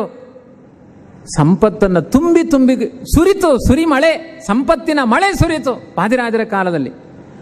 ಇವತ್ತೊಂದು ಸತ್ಯ ಸಂಗತಿ, ಮತ್ತೆ ಇನ್ನು ಇದನ್ನು ಹುಡುಕ್ಲಿಕ್ಕೆ ಹೋಗಬೇಡಿ, ಸತ್ಯ ಕೇಳಿಸಿಕೊಳ್ಳಿ ಅಷ್ಟೇ. ಬಹುತೇಕ ಇವತ್ತು ಮಾಧ್ವ ಮಠಗಳಲ್ಲಿ ತುಂಬ ಬಂಗಾರವನ್ನು ಪಡೆದ ಮಠ ಅಂದರೆ ಅದು ಸೋದೆ ಮಠ, ಇದರಲ್ಲಿ ಯಾವ ಸಂಶಯವೂ ಇಲ್ಲ. ಯಾಕೆ ಕಾರಣ ಅಂದರೆ ವಾದಿರಾಜರಿಗೆ ಬಂದಿರುವ ಅಷ್ಟು ಸಂಪತ್ತನ್ನು ಎಷ್ಟೋ ಕಡೆ ಹುಗಿದು ಹುಗಿದು ಹುಗಿದು ತುಂಬಿದ್ದಾರೆ. ಇಲ್ಲಿಯೂ ಒಂದು ವಾಸುಕಿ, ಇಲ್ಲಿಯ ಕಥೆ ಇರುವುದು ಹಾಗೆ. ವಾಸುಕಿ ಅನ್ನುವ ಸರ್ಪ, ಅವನ ವಿಷಾನಿಲ ಸಿಕ್ಕಾಪಟ್ಟೆ ಈ ಪರಿಸರಕ್ಕೆ ಉಪದ್ರವ ಕೊಡ್ತಾ ಇತ್ತು. ಜನಗಳೆಲ್ಲ ಹೇಳಿದರು, ಈ ಮೂಲೆಗೆ ಹೋಗ್ಲಿಕ್ಕಾಗೋದಿಲ್ಲ, ವಿಷದ ಬಾಧೆ ಉಂಟು ಅಂತ. ವಾದಿರಾಜರು ನಾನು ಪರಿಹಾರ ಮಾಡ್ತೇನೆ ಅಂತ ಸುವರ್ಣ ವೃಷ್ಟಿಯಾಗಿದೆ. ಆ ಬಂಗಾರದ ರಾಶಿ ರಾಶಿ ಬಂಗಾರವನ್ನು ತಂದು ವಾಸುಕಿಯ ಬಳಿ ಕೊಟ್ಟು, ಇದನ್ನು ರಕ್ಷಣೆ ಮಾಡು, ಕೃಷ್ಣ ಮಠಕ್ಕೆ ಏನಾದರೂ ಕಷ್ಟ ಬಂದರೆ ಅದು ರಕ್ಷಣೆಗೂ ಆಗುತ್ತೆ, ವಿದ್ಯಾಧೀಶರ ಯೋಜನೆ ಥರ. ಬಂಗಾರ ಕೂಡಿಡುವ ಒಂದು ಕೃಷ್ಣನ ತಲೆಯ ಮೇಲೆ ಒಂದು ಬಂಗಾರ ಇದೆ ಅಂದರೆ ಜಗತ್ತಿನ ಭಾರತ ದೇಶಕ್ಕೆ ಒಂದು ಬಂಗಾರದ ಕಿರೀಟ ಹಾಕಿದಾಗೆ ಈ ಯೋಜನೆ ಅದು. ಅಂಥ ಅದ್ಭುತವಾದ ಯೋಜನೆ ಅದು. ಆ ವಾಸುಕಿಯ ಬಾಯಿಲಿ ಆ ಬಂಗಾರವನ್ನು ಸುರಿದು ಮುಚ್ಚಿದ್ರು. ಸುಬ್ರಹ್ಮಣ್ಯ ಪ್ರತಿಷ್ಠೆ ಮಾಡಿದರು ವಾದಿರಾಜರು. ಸರ್ಪಬಾಧೆ ಪರಿಹಾರ ಆಯಿತು. ತಂದ ಬಂಗಾರವನ್ನು ಗುಂಡಿ ಮುಚ್ಚಲಿಕ್ಕೆ ಉಪಯೋಗಿಸಿಕೊಂಡಿದ್ದಾರೆ ಅಂದರೆ ಭಿಕ್ಷೆ ಕಾಣಿಕೆಗಳಿಗೆ ಆಸೆ ಪಟ್ಟವರಲ್ಲ ವಾದಿರಾಜರು ಅಂತ ಅರ್ಥ. ಅಂಥ ಜಿತೇಂದ್ರಿಯರಾಗಿ ಸನ್ಯಾಸ ಧರ್ಮವನ್ನು ನಡೆಸಿದ ಮಹಾನುಭಾವರು ವಾದಿರಾಜರು. ಈ ರೀತಿ ಬಂಗಾರವನ್ನು ಗಂಗೆಯಲ್ಲಿ ಸುರಿಸಿದ್ದಾರೆ. ಅವತ್ತಿನ ಕಾಲದ ರಾಜರಿಗೆ ಸುವರ್ಣ ವೃಷ್ಟಿಯನ್ನು ಮಾಡಿಸಿದ ಬಂಗಾರಗಳನ್ನು ಗಂಗೆಯಲ್ಲಿ ಸುರಿಸಿದ್ದಾರೆ. ಪಂಡರಾಪುರದಲ್ಲಿ ಚಾತುರ್ಮಾಸ್ಯ ಕೂತರು ವಾದಿರಾಜರು. ಕಡ್ಲೆ, ಇವತ್ತೇನು ಹಯಗ್ರೀವ ಅಂತ ಕರಿತೀವಿ, ಆ ಕಡ್ಲೆ ಬೆಳೆಯುವ ಒಬ್ಬ ಕೃಷಿಕನ ಹೊಲದಲ್ಲಿ ಪ್ರತಿದಿನ ವಾದಿರಾಜರ ಕುದುರೆ ಹಯಗ್ರೀವ ದೇವರು ಹೋಗಿ ಮೇಯ್ತಾ ಬರ್ತಾ ಇದ್ರಂತೆ. ಅವನು ಬಂದು ದಿನಾ ಕಂಪ್ಲೇಂಟ್ ಮಾಡ್ತಾ ಇದ್ದ, ವಾದಿರಾಜರೇ ನಿಮ್ಮ ಮಠದಿಂದ ಒಂದು ಕುದುರೆ ಬಂದು ನಮ್ಮ ಹೊಲದಲ್ಲಿ ಮೇವು ತಿಂದು ಹೋಗುತ್ತೆ, ಎಲ್ಲ ಕಡಲೆ ಖಾಲಿ ಖಾಲಿ ಖಾಲಿ, ದಿನಾ ಕಂಪ್ಲೇಂಟ್. ಎಲ್ಲ ಮಠದ ಸಿಬ್ಬಂದಿಗಳು ಹೇಳ್ತಾ ಇದ್ರು, ಯಾವ ಕುದುರೆಯೂ ತಂದಿಲ್ಲ ವಾದಿರಾಜರು, ಸುಮ್ಮನೆ ಸುಳ್ಳು ಹೇಳ್ತಾ ಇದ್ದೀನಿ ನೀನು ಅಂತ ಅವನ ಮೇಲೆ. ವಾದಿರಾಜರು ಮಂದಹಾಸ ಬೀರ್ತಾ ಇದ್ರು, ವಾದಿರಾಜರಿಗೆ ಗೊತ್ತು ಬಿಳಿ ಕುದುರೆ ಲಕ್ಷಣಗಳನ್ನೆಲ್ಲ ಹೇಳ್ತಾ ಇದ್ದ. ಚಾತುರ್ಮಾಸಿ ಮುಗಿಯುವ ಕಾಲದಲ್ಲಿ ವಾದಿರಾಜರು ಬಾ ಅಂತ ಕರೆದ್ರು ಅವನ್ನ. ನೀನು ದುಃಖ ಪಡಬೇಡ, ಕಡಲೆ ಎಲ್ಲ ತಿಂದು ಹೋಯ್ತು, ಕುದುರೆ ಅಂತ ನಾಶ ಆಯಿತು ಅಂತ ದುಃಖ ಪಡ್ತಾ ಇದೆಯಲ್ಲ, ಚಿಂತೆ ಪಡಬೇಡ, ಇವತ್ತು ಹೋಗಬೇಡ, ನಾವು ನಾಳೆ ಇಲ್ಲಿಂದ ಪ್ರಯಾಣ ಮುಂದುವರಿಸ್ತೇವೆ, ಚಾತುರ್ಮಾಸಿ ಮುಗಿತು, ಸೀಮೋಲ್ಲಂಘನ ಮಾಡಿ ನಾವು ಮುಂದೆ ಹೋಗ್ತೇವೆ, ಹೋದ ಮೇಲೆ ನಿನ್ನ ಕಡ್ಲೆ ಹೊಲಕ್ಕೆ ಹೋಗಿ ನೋಡು ಅಂದ್ರು ವಾದಿರಾಜರು. ಅಲ್ಲಿ ತನಕ ಹೋಗಬೇಡ ಅಂದ್ರು. ವಾದಿರಾಜರು ಆಚೆ ಹೋದ್ರೆ ಅವನು ಬೆಳೆದ ಕಡ್ಲೆ ಗಿಡದಲ್ಲಿರುವ ಕಡ್ಲೆಗಳೆಲ್ಲ ಸುವರ್ಣದ ಕಡ್ಲೆ ಕಾಳಾಗಿತ್ತಂತೆ. ವಾದಿರಾಜರ ಧ್ಯೇಯ ಮೂರ್ತಿಯಾದ ಹಯಗ್ರೀವ ಮುಟ್ಟಿದ ಆ ಕಡ್ಲೆಗಳೆಲ್ಲ ಬಂಗಾರ ಆಗಿತ್ತು ಅಂತ. ಭಗವಂತನ ಮೂಲಕ ಬಂಗಾರವನ್ನು ಕೊಡುವ ಸಾಮರ್ಥ್ಯ ವಾದಿರಾಜರಿಗಿತ್ತು. ಎಂಥ ಸಾಮರ್ಥ್ಯಗಳು! ಇಂಥ ಬಂಗಾರಗಳನ್ನೆಲ್ಲ ಕಸದ ಥರ ಅವರು ಉಪೇಕ್ಷೆ ಮಾಡಿದ್ದಾರೆ. ನಮಗದು ಬೇಡ. ನಮಗೆ ಬೇಕಾಗಿರೋದು ಸರ್ವೋತ್ತಮನಾದ ಭಗವಂತನ ತತ್ವ, ವಿಷ್ಣುವಿನ ಸರ್ವೋತ್ತಮತ್ವ. ಅವನಿಂದ ಕಷ್ಟಗಳನ್ನು ಸಮಾಜಕ್ಕೆ ಪರಿಹಾರ ಮಾಡಬೇಕು ಅನ್ನುವ ದೀಕ್ಷೆ ತೊಟ್ಟವರು. ಕಾಶಿ ಕ್ಷೇತ್ರದಲ್ಲಿದ್ದರು ವಾದಿರಾಜರು. ಒಂದು ಬಾರಿ ಒಬ್ಬಳು ಹೆಣ್ಮಗಳು ಬಂದ್ಲು. ಏನು ಹೆಣ್ಮಗಳು ಅರ್ಹತೆ ಇಲ್ವಾ? ಎಷ್ಟೋ ಕೆಟ್ಟ ಮತಗಳಿದ್ದಾವೆ, ನಿಜವಾಗ್ಲೂ ಕೆಟ್ಟ ಮತ. ಯಾಕೆ ಕೆಟ್ಟ ಮತ ಅಂದರೆ, ಮೋಕ್ಷಕ್ಕೆ ಅಧಿಕಾರಿಗಳು ಪುರುಷರು ಮಾತ್ರ, ಹೆಣ್ಮಕ್ಕಳಿಗೆ ಮೋಕ್ಷ ಇಲ್ಲ ಅನ್ನುವ ಮತಗಳಿದ್ದಾವೆ. ಅವ್ರಿಗೆ ಯಾವ ಆಚರಣೆ ಇಲ್ಲ. ಅವರು ಫಾರಂ ಕೋಳಿ ಥರ ಮೊಟ್ಟೆ ಇಡ್ತಿರಬೇಕು, ಸಾಯ್ತಿರಬೇಕು. ಅವ್ರು 5 ಮದುವೆ ಆಗ್ಬೋದು, 6 ಮದುವೆ ಆಗ್ಬೋದು. ಮೊಟ್ಟೆ ಇಡುವ ಕೋಳಿ ಥರ ಹೆಣ್ಣು, ಅದಕ್ಕೆ ಮೋಕ್ಷ ಇಲ್ಲ, ಪುರುಷನಿಗೆ ಮಾತ್ರ ಮೋಕ್ಷ. ಇಂಥ ಕೆಟ್ಟ ಮತ ಇದೆ. ಮಧ್ವಾಚಾರ್ಯ ಹೇಳ್ತಾರೆ, ಪುರುಷರು ಯಾವ ಮೋಕ್ಷಕ್ಕೆ ಹೋಗ್ತಾರೋ ಅಂಥ ಮೋಕ್ಷಕ್ಕೆ ಹೋಗುವ ಅಧಿಕಾರ ಇರೋದು ಹೆಣ್ಣುಮಕ್ಕಳಿಗೆ ಅಂತ ಹೇಳಿದ ಏಕೈಕ ಆಚಾರ್ಯರು ಶ್ರೀಮದ್ ಆನಂದ ತೀರ್ಥ ಭಗವತ್ಪಾದಾಚಾರ್ಯರು. ಹೆಣ್ಣು ಮಕ್ಕಳಿಗೆ ಮೀಸಲಾತಿ ಕೊಟ್ಟವರು, ಅವರಿಗೆ ವಿಶೇಷ ಸ್ಥಾನವನ್ನು ಕೊಟ್ಟವರು. ವಾದಿರಾಜರಿಗೆ ಅಂತ ಹೆಣ್ಮಕ್ಕಳ ಬಗ್ಗೆಯೂ ಒಂದು ಕರುಣೆ ಲೋಕದಲ್ಲಿ. ಒಬ್ಬಳು ಹೆಣ್ಮಗಳು ಬರ್ತಾಳೆ ಕಾಶಿ ಕ್ಷೇತ್ರದಲ್ಲಿ, ವಾದಿರಾಜರೇ ನನ್ನ ಗಂಡ ರಾಮೇಶ್ವರಕ್ಕೆ ಯಾತ್ರೆಗೆ ಹೋಗ್ತೀನಿ ಅಂತ ನನ್ನನ್ನು ಕರ್ಕೊಂಡೋಗಿ ಅಂದರೆ ಬಿಟ್ಬಿಟ್ಟು ಹೋದ, ಬರಲೇ ಇಲ್ಲ ನನ್ನ ಗಂಡ. ನಿನ್ನನ್ನು ಯಾಕೆ ಬಿಟ್ಟು ಹೋದ? ನನಗೆ ಆರೋಗ್ಯ ಸರಿ ಇರಲಿಲ್ಲ ಅಂತ ಪ್ರೀತಿಯಿಂದಲೇ ಬಿಟ್ಟು ಹೋಗಿದ್ದಾನೆ, ನನ್ನ ಗಂಡ ಬರಲೇ ಇಲ್ಲ, ಏನು ಮಾಡಲಿ? ಇವತ್ತಾದರೆ ವಾಟ್ಸ್ಯಾಪು, ಫೇಸ್ಬುಕ್ಕು, ಇಂಟರ್ನೆಟ್ಟು, ಗೂಗಲ್ಲು ಏನೋ ಒಂದು ಸರ್ಚ್ ಮಾಡಿ ನಂಬರ್ ತೊಗೊಂಡು ಯಾರಿಗೋ ಫೋನ್ ಮಾಡಿ ಇಂಥ ಚಹರೆ ಉಳ್ಳ ವ್ಯಕ್ತಿ ರಾಮೇಶ್ವರದಲ್ಲಿದ್ದಾರ ನೋಡಿ ಅನ್ಬೋದು. ಅವತ್ತೇನಿದೆ ವ್ಯವಸ್ಥೆ? ವಾದಿರಾಜರು ಹೇಳಿದರು, ಒಂದು ನಿಮಿಷ ನಿಂತುಕೋ ಅಂದರು. ಕಣ್ಣು ಮುಚ್ಚಿ ನೋಡಿದರು. ನಿನ್ನ ಗಂಡ ಆ ದೇವಸ್ಥಾನದ ಎದುರು ಬದಿಯಲ್ಲಿ ಓಡಾಡ್ತಾ ಇದ್ದಾನೆ, ಬರ್ತಾನೆ, ಅವನಿಗೆ ರಾಮೇಶ್ವರ ತುಂಬ ಇಷ್ಟ ಆಗಿಬಿಟ್ಟಿದೆ, ಅದಕ್ಕೆ ಅಲ್ಲೇ ಇದ್ದಾನೆ. ಕಾಶಿಯಲ್ಲಿ ಆ ಪರಿಸರಕ್ಕಿಂತ ಹೆಚ್ಚು ಸಮುದ್ರದ ತೀರದಲ್ಲಿ ಆ ಜಾಗ ನೋಡಿ ಖುಷಿಯಾಗಿದೆ, ಅಲ್ಲೇ ಇದ್ದಾನೆ, ಬರ್ತಾನೆ, ನೀನೇನು ಹೆದರಬೇಡ. ಇದೇನೋ ಬಾಬಾಗಳ ಥರ ಸುಮ್ಮನೆ ಕಣ್ಣು ಬೂದಿ ಎರಚಿಬಿಟ್ಟು ವಾದಿರಾಜರು ಹೋಗಿಬಿಟ್ರೆ ನನ್ನ ಗಂಡ ನಿಜವಾಗಿಯೂ ಬದುಕಿದ್ದಾನೋ ಇಲ್ಲೋ ಅಂತ ಸಂಶಯ ಬಂದಾಗ ವಾದಿರಾಜರು ತಿರುಗಿ ಕೇಳ್ತಾರೆ, ಹೆಣ್ಣುಮಗಳೇ ನಿನಗೆ ಸಂಶಯ ಬಂತ? ನಿನ್ನ ಗಂಡ ಬದುಕಿದ್ದಾನೋ ಇಲ್ಲೋ ಅಂತ ಸಂಶಯ ಬಂದಿದೆಯಾ? ಹೌದು ಅಂತಾಳೋಳು. ಹಾಗಾದರೆ ನೀನು ಕಣ್ಣು ಮುಚ್ಚು ಅಂತಾರೆ ವಾದಿರಾಜರು. ಕಣ್ಣು ಮುಚ್ಚುತ್ತಾರೆ. ವಾದಿರಾಜರ ಅನುಗ್ರಹದಿಂದ ಆ ಹೆಣ್ಮಗಳು ರಾಮೇಶ್ವರದಲ್ಲಿ ಓಡಾಡುವ ಗಂಡನನ್ನ ನೋಡ್ತಾಳೆ, ನಗುತ್ತಾಳೆ. ಅಂದರೆ ಎಂತಹ ಪವಾಡ, ಎಂತಹ ಟೆಕ್ನಾಲಜಿ ವಾದಿರಾಜರದ್ದು. ಇದಕ್ಕೇನು ಹೇಳ್ತೀರಿ ವಾದಿರಾಜರ ಮಾತಿಗೆ? ಇದು ಹೇಗೆ ಬಂತು? ನಿಮಗೊಂದು ಭಾಗವತರ ಸಂವಾದ ಹೇಳ್ತೇನೆ. ಕೃಷ್ಣ ಹಸುಗಳನ್ನೆಲ್ಲ ಕರೆದುಕೊಂಡು ಹೋಗಿದ್ದ ಹಟ್ಟಿಯಿಂದ. ಒಂದು ದಿನ ಮುಂಜಾಟವಿ ಅಂತ ಒಂದು ಪುಣ್ಯ ಭೂಮಿ, ಆಟ ಆಡ್ತಾ ಇರಬೇಕಾದ್ರೆ ಭಾಂಡೀರ ವನದಲ್ಲಿ ಆಟ ಆಡ್ತಾ ಇದ್ರು ಗೋಪಾಲ ಬಾಲಕರು. ಅವರ ಆಟದ ಏಕಾಗ್ರತೆಯನ್ನು ನೋಡಿದ ಹಸುಗಳು, ಗೋವುಗಳು ಎಲ್ಲವೂ ಕೂಡ ಮುಂಜಾಟವಿ, ಅಲ್ಲಿ ಸಿಕ್ಕಾಪಟ್ಟೆ ಹುಲ್ಲುಗಳೆಲ್ಲ ಇತ್ತು ಅಂದ್ಬಿಟ್ಟು ತಿನ್ಲಿಕ್ಕೆ ಹೋದು. ಎಷ್ಟೋ ಹೊತ್ತಾಯಿತು, ಆಟ ಮುಗಿದ ಮೇಲೆ ನೋಡ್ತಾರೆ ಯಾವ ಹಸುಗಳಿಲ್ಲ, ಗೋವುಗಳಿಲ್ಲ, ಕರುಗಳಿಲ್ಲ. ದುಃಖಪಟ್ಟು, ಕೃಷ್ಣ ನಮ್ಮ ಹಸುಗಳೆಲ್ಲ ಹೋಗಿದ್ದಾವೆ ಅಂತ ದುಃಖ ಪಡ್ತಾರೆ. ಕೃಷ್ಣ ಹೇಳ್ತಾನೆ, ನಾನು ಗೋಪಾಲಕ, ಎಲ್ಲ ನನಗೆ ಯಾವ ದೇಶ ತಡೆಯಿಲ್ಲ, ಕಾಲ ತಡೆಯಿಲ್ಲ, ಚೆನ್ನಾಗಿ ಅವು ಮೇಯ್ತಾ ಇದ್ದಾವೆ ಹಸುಗಳು, ನೀವು ಚಿಂತೆ ಪಡಬೇಡಿ. ಎಲ್ಲರಿಗೂ ಉದ್ವೇಗ, ಆತಂಕ, ಹಸು ಎಲ್ಲಿ ಹೋಯ್ತೋ ಏನೋ, ಹಸು ಎಲ್ಲಿ ಹೋಯ್ತೋ ಏನೋ. ಕರ್ಕೊಂಡು ಬಂದ ಕೃಷ್ಣ, ಮುಂಜಾಟವಿ ಕರ್ಕೊಂಡು ಬಂದ. ಇನ್ನೇನು ಹಸುಗಳನ್ನು ಕರೆದುಕೊಂಡು ಹೋಗಬೇಕು, ಭಗ್ಗ ಬೆಂಕಿ ಬೀಳ್ತು, ಕಾಡಿನ ಬೆಂಕಿ, ಕಾಡ್ಗಿಚ್ಚು ವೇಗದಲ್ಲಿ ಬರ್ತಾ ಇದೆ. ಕಾಡ್ಗಿಚ್ಚು, ನಮಗೆ ಅದರ ಅನುಭವ ಇಲ್ಲ, ಮನೆಯಲ್ಲಿ ಬರೀ ಹೊಟ್ಟೆ ಕಿಚ್ಚಿನ ಅನುಭವ ಮಾತ್ರ, ನಮಗೆ ಕಾಡ್ಗಿಚ್ಚಿನ ಅನುಭವ ಇಲ್ಲ. ಆ ಸಿಕ್ಕಾಪಟ್ಟೆ ಆ ಕಾಡ್ಗಿಚ್ಚು ನುಗ್ಗಿ ಬಂದಾಗ ಕೃಷ್ಣ ಅಂದ್ರು. ಕೃಷ್ಣ ಹೇಳಿದ, ಇಷ್ಟು ಜನಗಳನ್ನು ಓಡಿಸಿಕೊಂಡು ಹೋಗೋದು ಹೇಗೆ? ಗೋವುಗಳನ್ನು ಕರೆದುಕೊಂಡು ಹೋಗೋದು ಹೇಗೆ? ಕರುಗಳನ್ನು ಕರ್ಕೊಂಡು ಹೋಗೋದು ಹೇಗೆ? ಯೋಗೇಶ್ವರ ಕೃಷ್ಣ ಏನು ಮಾಡ್ತಾನೆ ಗೊತ್ತೋ? ನನ್ನ ಮೇಲೆ ವಿಶ್ವಾಸ ಇದೆಯಲ್ಲ, ಕಣ್ಮುಚ್ಚಿ ಕೃಷ್ಣ ಅನ್ನಿ, ಕಾಡ್ಗಿಚ್ಚೆಲ್ಲ ಶಾಂತ ಆಗುತ್ತೆ ಎಂದ ಕೃಷ್ಣ. ಎಲ್ಲರೂ ಕಣ್ಮುಚ್ಚಿ ಕೃಷ್ಣ ಅಂದ್ರು. ಆಯಾ ಗೋವುಗಳು, ಆಯಾ ಗೋಪಾಲಕರು ಅವರ ಮನೆಗಳಲ್ಲಿ ಇದ್ರಂತೆ. ಆ ಹಸುಗಳೆಲ್ಲ ಕೊಟ್ಟಿಗೆಯಲ್ಲಿತ್ತಂತೆ. ಯೋಗೇಶ್ವರ ಶಕ್ತಿಯನ್ನ ಅವರಿಗೆ ನಿರ್ಮಾಣ ಮಾಡಿ ಅವರನ್ನ ತಮ್ಮ ಜಾಗದಲ್ಲಿ ಇರುವ ಹಾಗೆ ಮಾಡಿದವನು ಭಗವಂತ. ಇಂಥ ಟೆಕ್ನಾಲಜಿ ಇನ್ನೂ ಬಂದಿಲ್ಲ. ನೀವು ಒಂದು ಡಬ್ಬದೊಳಗಡೆ ಕೂತು ಕೃಷ್ಣ ಅಂದರೆ ಮೈಸೂರಿಗೆ ಹೋಗುವ ವಾಹನ ಇಲ್ಲ, ಇವತ್ತು ಮೈಸೂರಿಗೆ ಹೋಗುವ ಡಬ್ಬ ಇಲ್ಲ. ಕಣ್ಮುಚ್ಚಿ ಕೃಷ್ಣ ಅಂದರೆ ಮೋಕ್ಷಕ್ಕೆ ಹೋಗುವ ಟೆಕ್ನಾಲಜಿಯನ್ನು ತೋರಿಸಿದವನು ಕೃಷ್ಣ ಪರಮಾತ್ಮ. ಇದೇ ಥರದ ಒಂದು ಕತೆ ಹೇಳ್ತೇನೆ. ಗೋವಾ ಕ್ಷೇತ್ರದಲ್ಲಿ ಮಧ್ವಾಚಾರ್ಯರು 4000 ಬಾಳೆಹಣ್ಣು ತಿಂದರು. ಬಾಳೆಹಣ್ಣು ಯಾಕೆ ತಿಂದರು ಮಧ್ವಾಚಾರ್ಯ 4000 ಅನ್ನೋದ್ರಲ್ಲೇ ಅರ್ಥ ಮಾಡಿಕೊಳ್ಳಿ. ಅವರು ಮುಖ್ಯ ಪ್ರಾಣನಿಗೆ ಬಾಳೆಹಣ್ಣು ಇಷ್ಟ, ಅದಕ್ಕೆ 4000 ಬಾಳೆಹಣ್ಣು ತಿಂದರು ಅಂತ. ಮತ್ತು ಇನ್ನೊಂದು, ಎಲ್ಲ ಹಣ್ಣುಗಳು ತಿಂದು ಉಗಿದು ಉಚ್ಚಿಷ್ಟದಿಂದ ಹುಟ್ಟುವ ಗಿಡಗಳು. ಬಾಳೆಹಣ್ಣು ಹಾಗಲ್ಲ, ಅದು ಒಂದು ಗಿಡಕ್ಕೆ ಒಂದು ಗೊನೆ. ಅದು ಯಾರ ಉಚ್ಚಿಷ್ಟವೂ ಅಲ್ಲ, ಅದು ಮೂಲದಿಂದ ಒಳ್ಳೆಯ ಗೆಡ್ಡೆಯಿಂದ ಹುಟ್ಟುವಂತಹ ಗಿಡ. ಅದು ತುಂಬ ಮಡಿ ಹಣ್ಣು, ಅದು ಬಾಳೆಹಣ್ಣು ತುಂಬ. ಅದಕ್ಕೆ ಕೃಷ್ಣನ ಮೈಯನ್ನು ಯಾವ ಹಣ್ಣಿಗೂ ಮುಟ್ಟುವ ಅಧಿಕಾರ ಇಲ್ಲ. ಪ್ರತಿದಿನ ಬಾಳೆಹಣ್ಣು ಮಾತ್ರ ಮುಟ್ಟುತ್ತೆ. ಯಾಕೆಂದರೆ ಆನಂದ ತೀರ್ಥರು ಮುಟ್ಟಿದ ಹಣ್ಣು ಅದು, ಅದಕ್ಕಷ್ಟು ಮಹತ್ವ ಆ ಬಾಳೆಹಣ್ಣಿಗೆ. ತಿಂದರು ಮಧ್ವಾಚಾರ್ಯರು. ರಾಜನಿಗೆ ಅನ್ನಿಸ್ತು, ಸಿಕ್ಕಾಪಟ್ಟೆ ಸ್ಟ್ರಾಂಗು ಈ ಮಧ್ವಾಚಾರ್ಯರು, ಗಟ್ಟಿಮುಟ್ಟಿಯಾಗಿದ್ದಾರೆ, ನನಗೆ ಬ್ಲ್ಯಾಕ್ ಕ್ಯಾಟ್ಸ್ ಆದರೆ ಹೇಗೆ, ಒಳ್ಳೆ ಗಡುದೊಡೋತಿ, ನಾನೊಬ್ಬ ರಾಜ, ಹಿಂದ್ಗಡೆ ಇವ್ರು ನಿಂತ್ರೆ ಎಂಚ ಅಂತ ಅವನು ಯೋಚನೆ ಮಾಡಿದ. ಮುಕ್ಳು ಎಂಕ ಸಿಕ್ಕಂಡ ಎಂಚ ಅಂತ ಬಾಗಿಲು ಬಂಧನ ಮಾಡಿದ. ಅವನು ಪ್ರಾಣದೇವರ ಬಂಧನ ಮಾಡಿದ. ಎಂಥ ಅನ್ಯಾಯ ಇತಿಹಾಸದಲ್ಲಿದೆ. ನೀವು ವಾಯು ಬಂಧನ ಮಾಡಿದರೆ ಏನಾಗುತ್ತೆ? ಪ್ರಾಣ ಹೊರಟು ಹೋಗುತ್ತೆ. ಮಧ್ವಾಚಾರ್ಯರ ಬಂಧನದಿಂದ ಶಾಪ ಬಂತು ಅವನಿಗೆ, 15 ದಿನದಲ್ಲಿ ರಾಜನ ಪ್ರಾಣ ಹೋಗಲಿ. ಮಧ್ವಾಚಾರ್ಯರು ಶಿಷ್ಯರೆಲ್ಲ ಕಂಗಾಲಾದಾಗ ಹೇಳ್ತಾರೆ, ಯಾರು ಕಂಗಾಲಾಗಬೇಡಿ, ಕಣ್ಣು ಮುಚ್ಚಿ ಅಂತ. ಗೃಹ ಬಂಧನ ಮಾಡಿದ್ದಾನೆ ರಾಜ. ಕಣ್ಣು ಮುಚ್ಚಿ ಕಣ್ಣು ತೆಗೆಯೋದ್ರೊಳಗಡೆ ಇವತ್ತು ಗೋವಾ ಗೆಜೆಟ್ಟುಗಳಲ್ಲಿ, ಅಲ್ಲಿಯ ಕೈಫಿಯತ್ತುಗಳಲ್ಲಿ ಈ ಕಥೆಯ ಉಲ್ಲೇಖ ಇದೆ. ಅದನ್ನು ಅನೇಕರು ಮುದ್ರಣ ಮಾಡಿದ್ದಾರೆ. ಹಾಗೆ ಕಣ್ಣು ಮುಚ್ಚಿ ಕಣ್ಣು ತೆಗೆಯೋದ್ರೊಳಗಡೆ ವಾದಿರಾಜರು ಮಧ್ವಾಚಾರ್ಯರು ಗೋವಾ ಕ್ಷೇತ್ರ ಬಿಟ್ಟು 4 ಕಿಲೋಮೀಟರ್ ದೂರದಲ್ಲಿ ಸಂಚಾರ ಮಾಡೋದು ಕಾಣಿಸ್ತಂತೆ. ಯೋಗೇಶ್ವರ ಶಕ್ತಿಯನ್ನು ಶಿಷ್ಯರಿಗೂ ಆವಾಹನೆ ಮಾಡಿ ಹೊರಗಡೆ ಕೃಷ್ಣನ ಅನುಗ್ರಹದಿಂದ ಕರ್ಕೊಂಡು ಹೋದವರು. ಇಂಥ ಅಪೂರ್ವವಾದ ಶಕ್ತಿಗಳು ಆಚಾರ್ಯರಲ್ಲಿ ಇತ್ತು. ಗೋವಾ ರಾಜ ಬಂದು ಕಾಲು ಬೀಳ್ತಾನೆ. ಕೊನೆಗೆ ಹೇಳ್ತಾರೆ, 6 ತಿಂಗಳಿಗೆ ಅದನ್ನು ಪೋಸ್ಟ್ಪೋನ್ ಮಾಡ್ತಾರೆ. ನೀನು ಬೇಗ ಸಾಯೋದು ಬೇಡ, 6 ತಿಂಗಳು ಬಿಟ್ಟು ಹರಿನಾಮ ಸ್ಮರಣೆ ಮಾಡಿ ಆಮೇಲೆ ಪ್ರಾಣ ಹೋಗಲಿ ಅಂತ.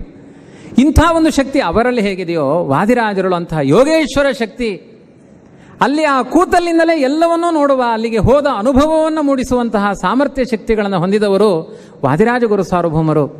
ಇಂಥ ಅನೇಕ ಒಂದು ಶಕ್ತಿಗಳನ್ನು ವಾದಿರಾಜರು ತೋರಿಸಿದ್ದು ಮಾತ್ರ ಅಲ್ಲ, ಇದೇ ಕೃಷ್ಣನ ಸನ್ನಿಧಾನದಲ್ಲಿ, ಇದೇ ವಾದಿರಾಜರ ಪರ್ಯಾಯದ ಪ್ರಸಂಗದಲ್ಲಿ 99 ವರ್ಷದ ಒಬ್ಬ ಮುದುಕ ಬರ್ತಾನೆ. ವಾದಿರಾಜರೇ, ನೀವು ಹೇಳಿದ್ದೆಲ್ಲ ಸತ್ಯವಾಗುತ್ತೆ ಅಂತ ಕೇಳಿದ್ದೇನೆ, ನನಗೊಂದು ತುಂಬ ಆಸೆ ಇದೆ. ವಾದಿರಾಜರು ಅಲಂಕಾರದಲ್ಲಿ ಎತ್ತಿದ ಕೈಯಂತೆ. ಅವರಿಗೆ ಲಕ್ಷಾಭರಣ ತೀರ್ಥರು ಅಂತಲೇ ಹೆಸರು. ತಾಯಿಯ ಋಣವನ್ನು ತೀರಿಸಿದವರು. ವೇದವ್ಯಾಸರೇವರಿಗೆ ಸಾಕ್ಷಾತ್ತಾಗಿ ಮಹಾಭಾರತದ 1,00,000 ಶ್ಲೋಕಕ್ಕೆ ವ್ಯಾಖ್ಯಾನ ಮಾಡಿದವರು ಪದಗಳಿಗೆ. ಆ 1,00,000 ಶ್ಲೋಕಗಳು ವಿದ್ಯಾಧೀಶ ತೀರ್ಥರು ಮಾಡ್ತಾರೆ. ಇನ್ನೊಂದು ದೊಡ್ಡ ಸುವರ್ಣ ಸೇವೆ ಇದೆ, ಯಾರಿಗೂ ಅದು ಪ್ರಚಾರಕ್ಕೆ ಬಂದಿಲ್ಲ ಅಷ್ಟೇ. ಅದು ನಮಗೆ ಬಂಗಾರ ಅಂದರೆ ಮೊದಲು ಇದಕ್ಕೆ ಬಾಯಿ ತೆಗಿತೇವೆ, ಬೇರೆ ಬಂಗಾರಗಳ ಬಗ್ಗೆ ನಮಗೆ ಮಹತ್ವ ಜ್ಞಾನ ಇಲ್ಲ. ತಾಯಿ ಹರಕೆ ಹೊತ್ಕೊಂಡಿಲ್ಲಂತೆ, ಒಳ್ಳೆ ಗಂಡು ಮಗು ಆದರೆ ಲಕ್ಷಾಭರಣ ತೊಡಿಸ್ತೇನೆ ಭಗವಂತನಿಗೆ. ಅವರು ಬಡ ಬ್ರಾಹ್ಮಣರು, ಲಕ್ಷಾಭರಣ ಎಲ್ಲಿದೆ? ತಾಯಿಯ ಋಣವನ್ನು ಮಗ ತೀರಿಸಿದ್ರಂತೆ ವಾದಿರಾಜರು. ಸಂಧ್ಯಾ ಮಠದಲ್ಲಿ, ಪ್ರಯಾಗ ಮಠದಲ್ಲಿ ಜಪ ಮಾಡ್ತಾ ಕೂತಿದ್ದಾರೆ. ವೇದವ್ಯಾಸರೇವರು ಎದುರುಗಡೆ ಬಂದ್ರಂತೆ. ಪ್ರಯಾಗ ಮಠದಲ್ಲಿ, ಸಂಧ್ಯಾ ಮಠದಲ್ಲಿ ವಾದಿರಾಜರಿಗೆ ವೇದವ್ಯಾಸರೇವರು ಪ್ರತ್ಯಕ್ಷವಾಗಿ ಬಂದು ಅನುಗ್ರಹ ಮಾಡಿದ್ದಾರೆ, ಅವರ ಮಹಾಭಾರತ ವ್ಯಾಖ್ಯಾನಗಳಿಗೆ ಸಂತುಷ್ಟರಾಗಿ. ಆ ಸಮಯದಲ್ಲಿ ವಾದಿರಾಜರು ಮಾಡುವ ಸ್ತುತಿ, ವ್ಯಾಸಾಯ ಪ್ರತಿಮೇತಿಹಾಸ ರಚನೋಲ್ಲಾಸಾಯ ದುರ್ವಾದೀನಾಂ ತ್ರಾಸಾಯ ಸಕರಾಯ ಸತ್ಸುಕೃತ ವಿಶ್ವಾಸಾಯ ದೋಷದ್ವಿಚೇ ಭಾಸಾಯ ಮುನರಮ್ಯತೋಯ ಸದೃಶಾಯ ಆಸಾಯ ಮಾಸೇವಿನೇ ದಾಸಾಯ ಅಭಯದಾಯ ಮಧ್ವ ಗುರುಹೃದ್ವಾಸಾಯ ತುಭ್ಯಂ ನಮಃ. ವೇದವ್ಯಾಸದೇವರೇ, ನಿಮಗೆ ನಮಸ್ಕಾರ. ತುಂಬ ಚೆನ್ನಾಗಿದೆ, ಅದರ ಅರ್ಥ ವಿವರಣೆ ಮಾಡಲಿಕ್ಕೆ ಪುರುಸೊತ್ತಿಲ್ಲ.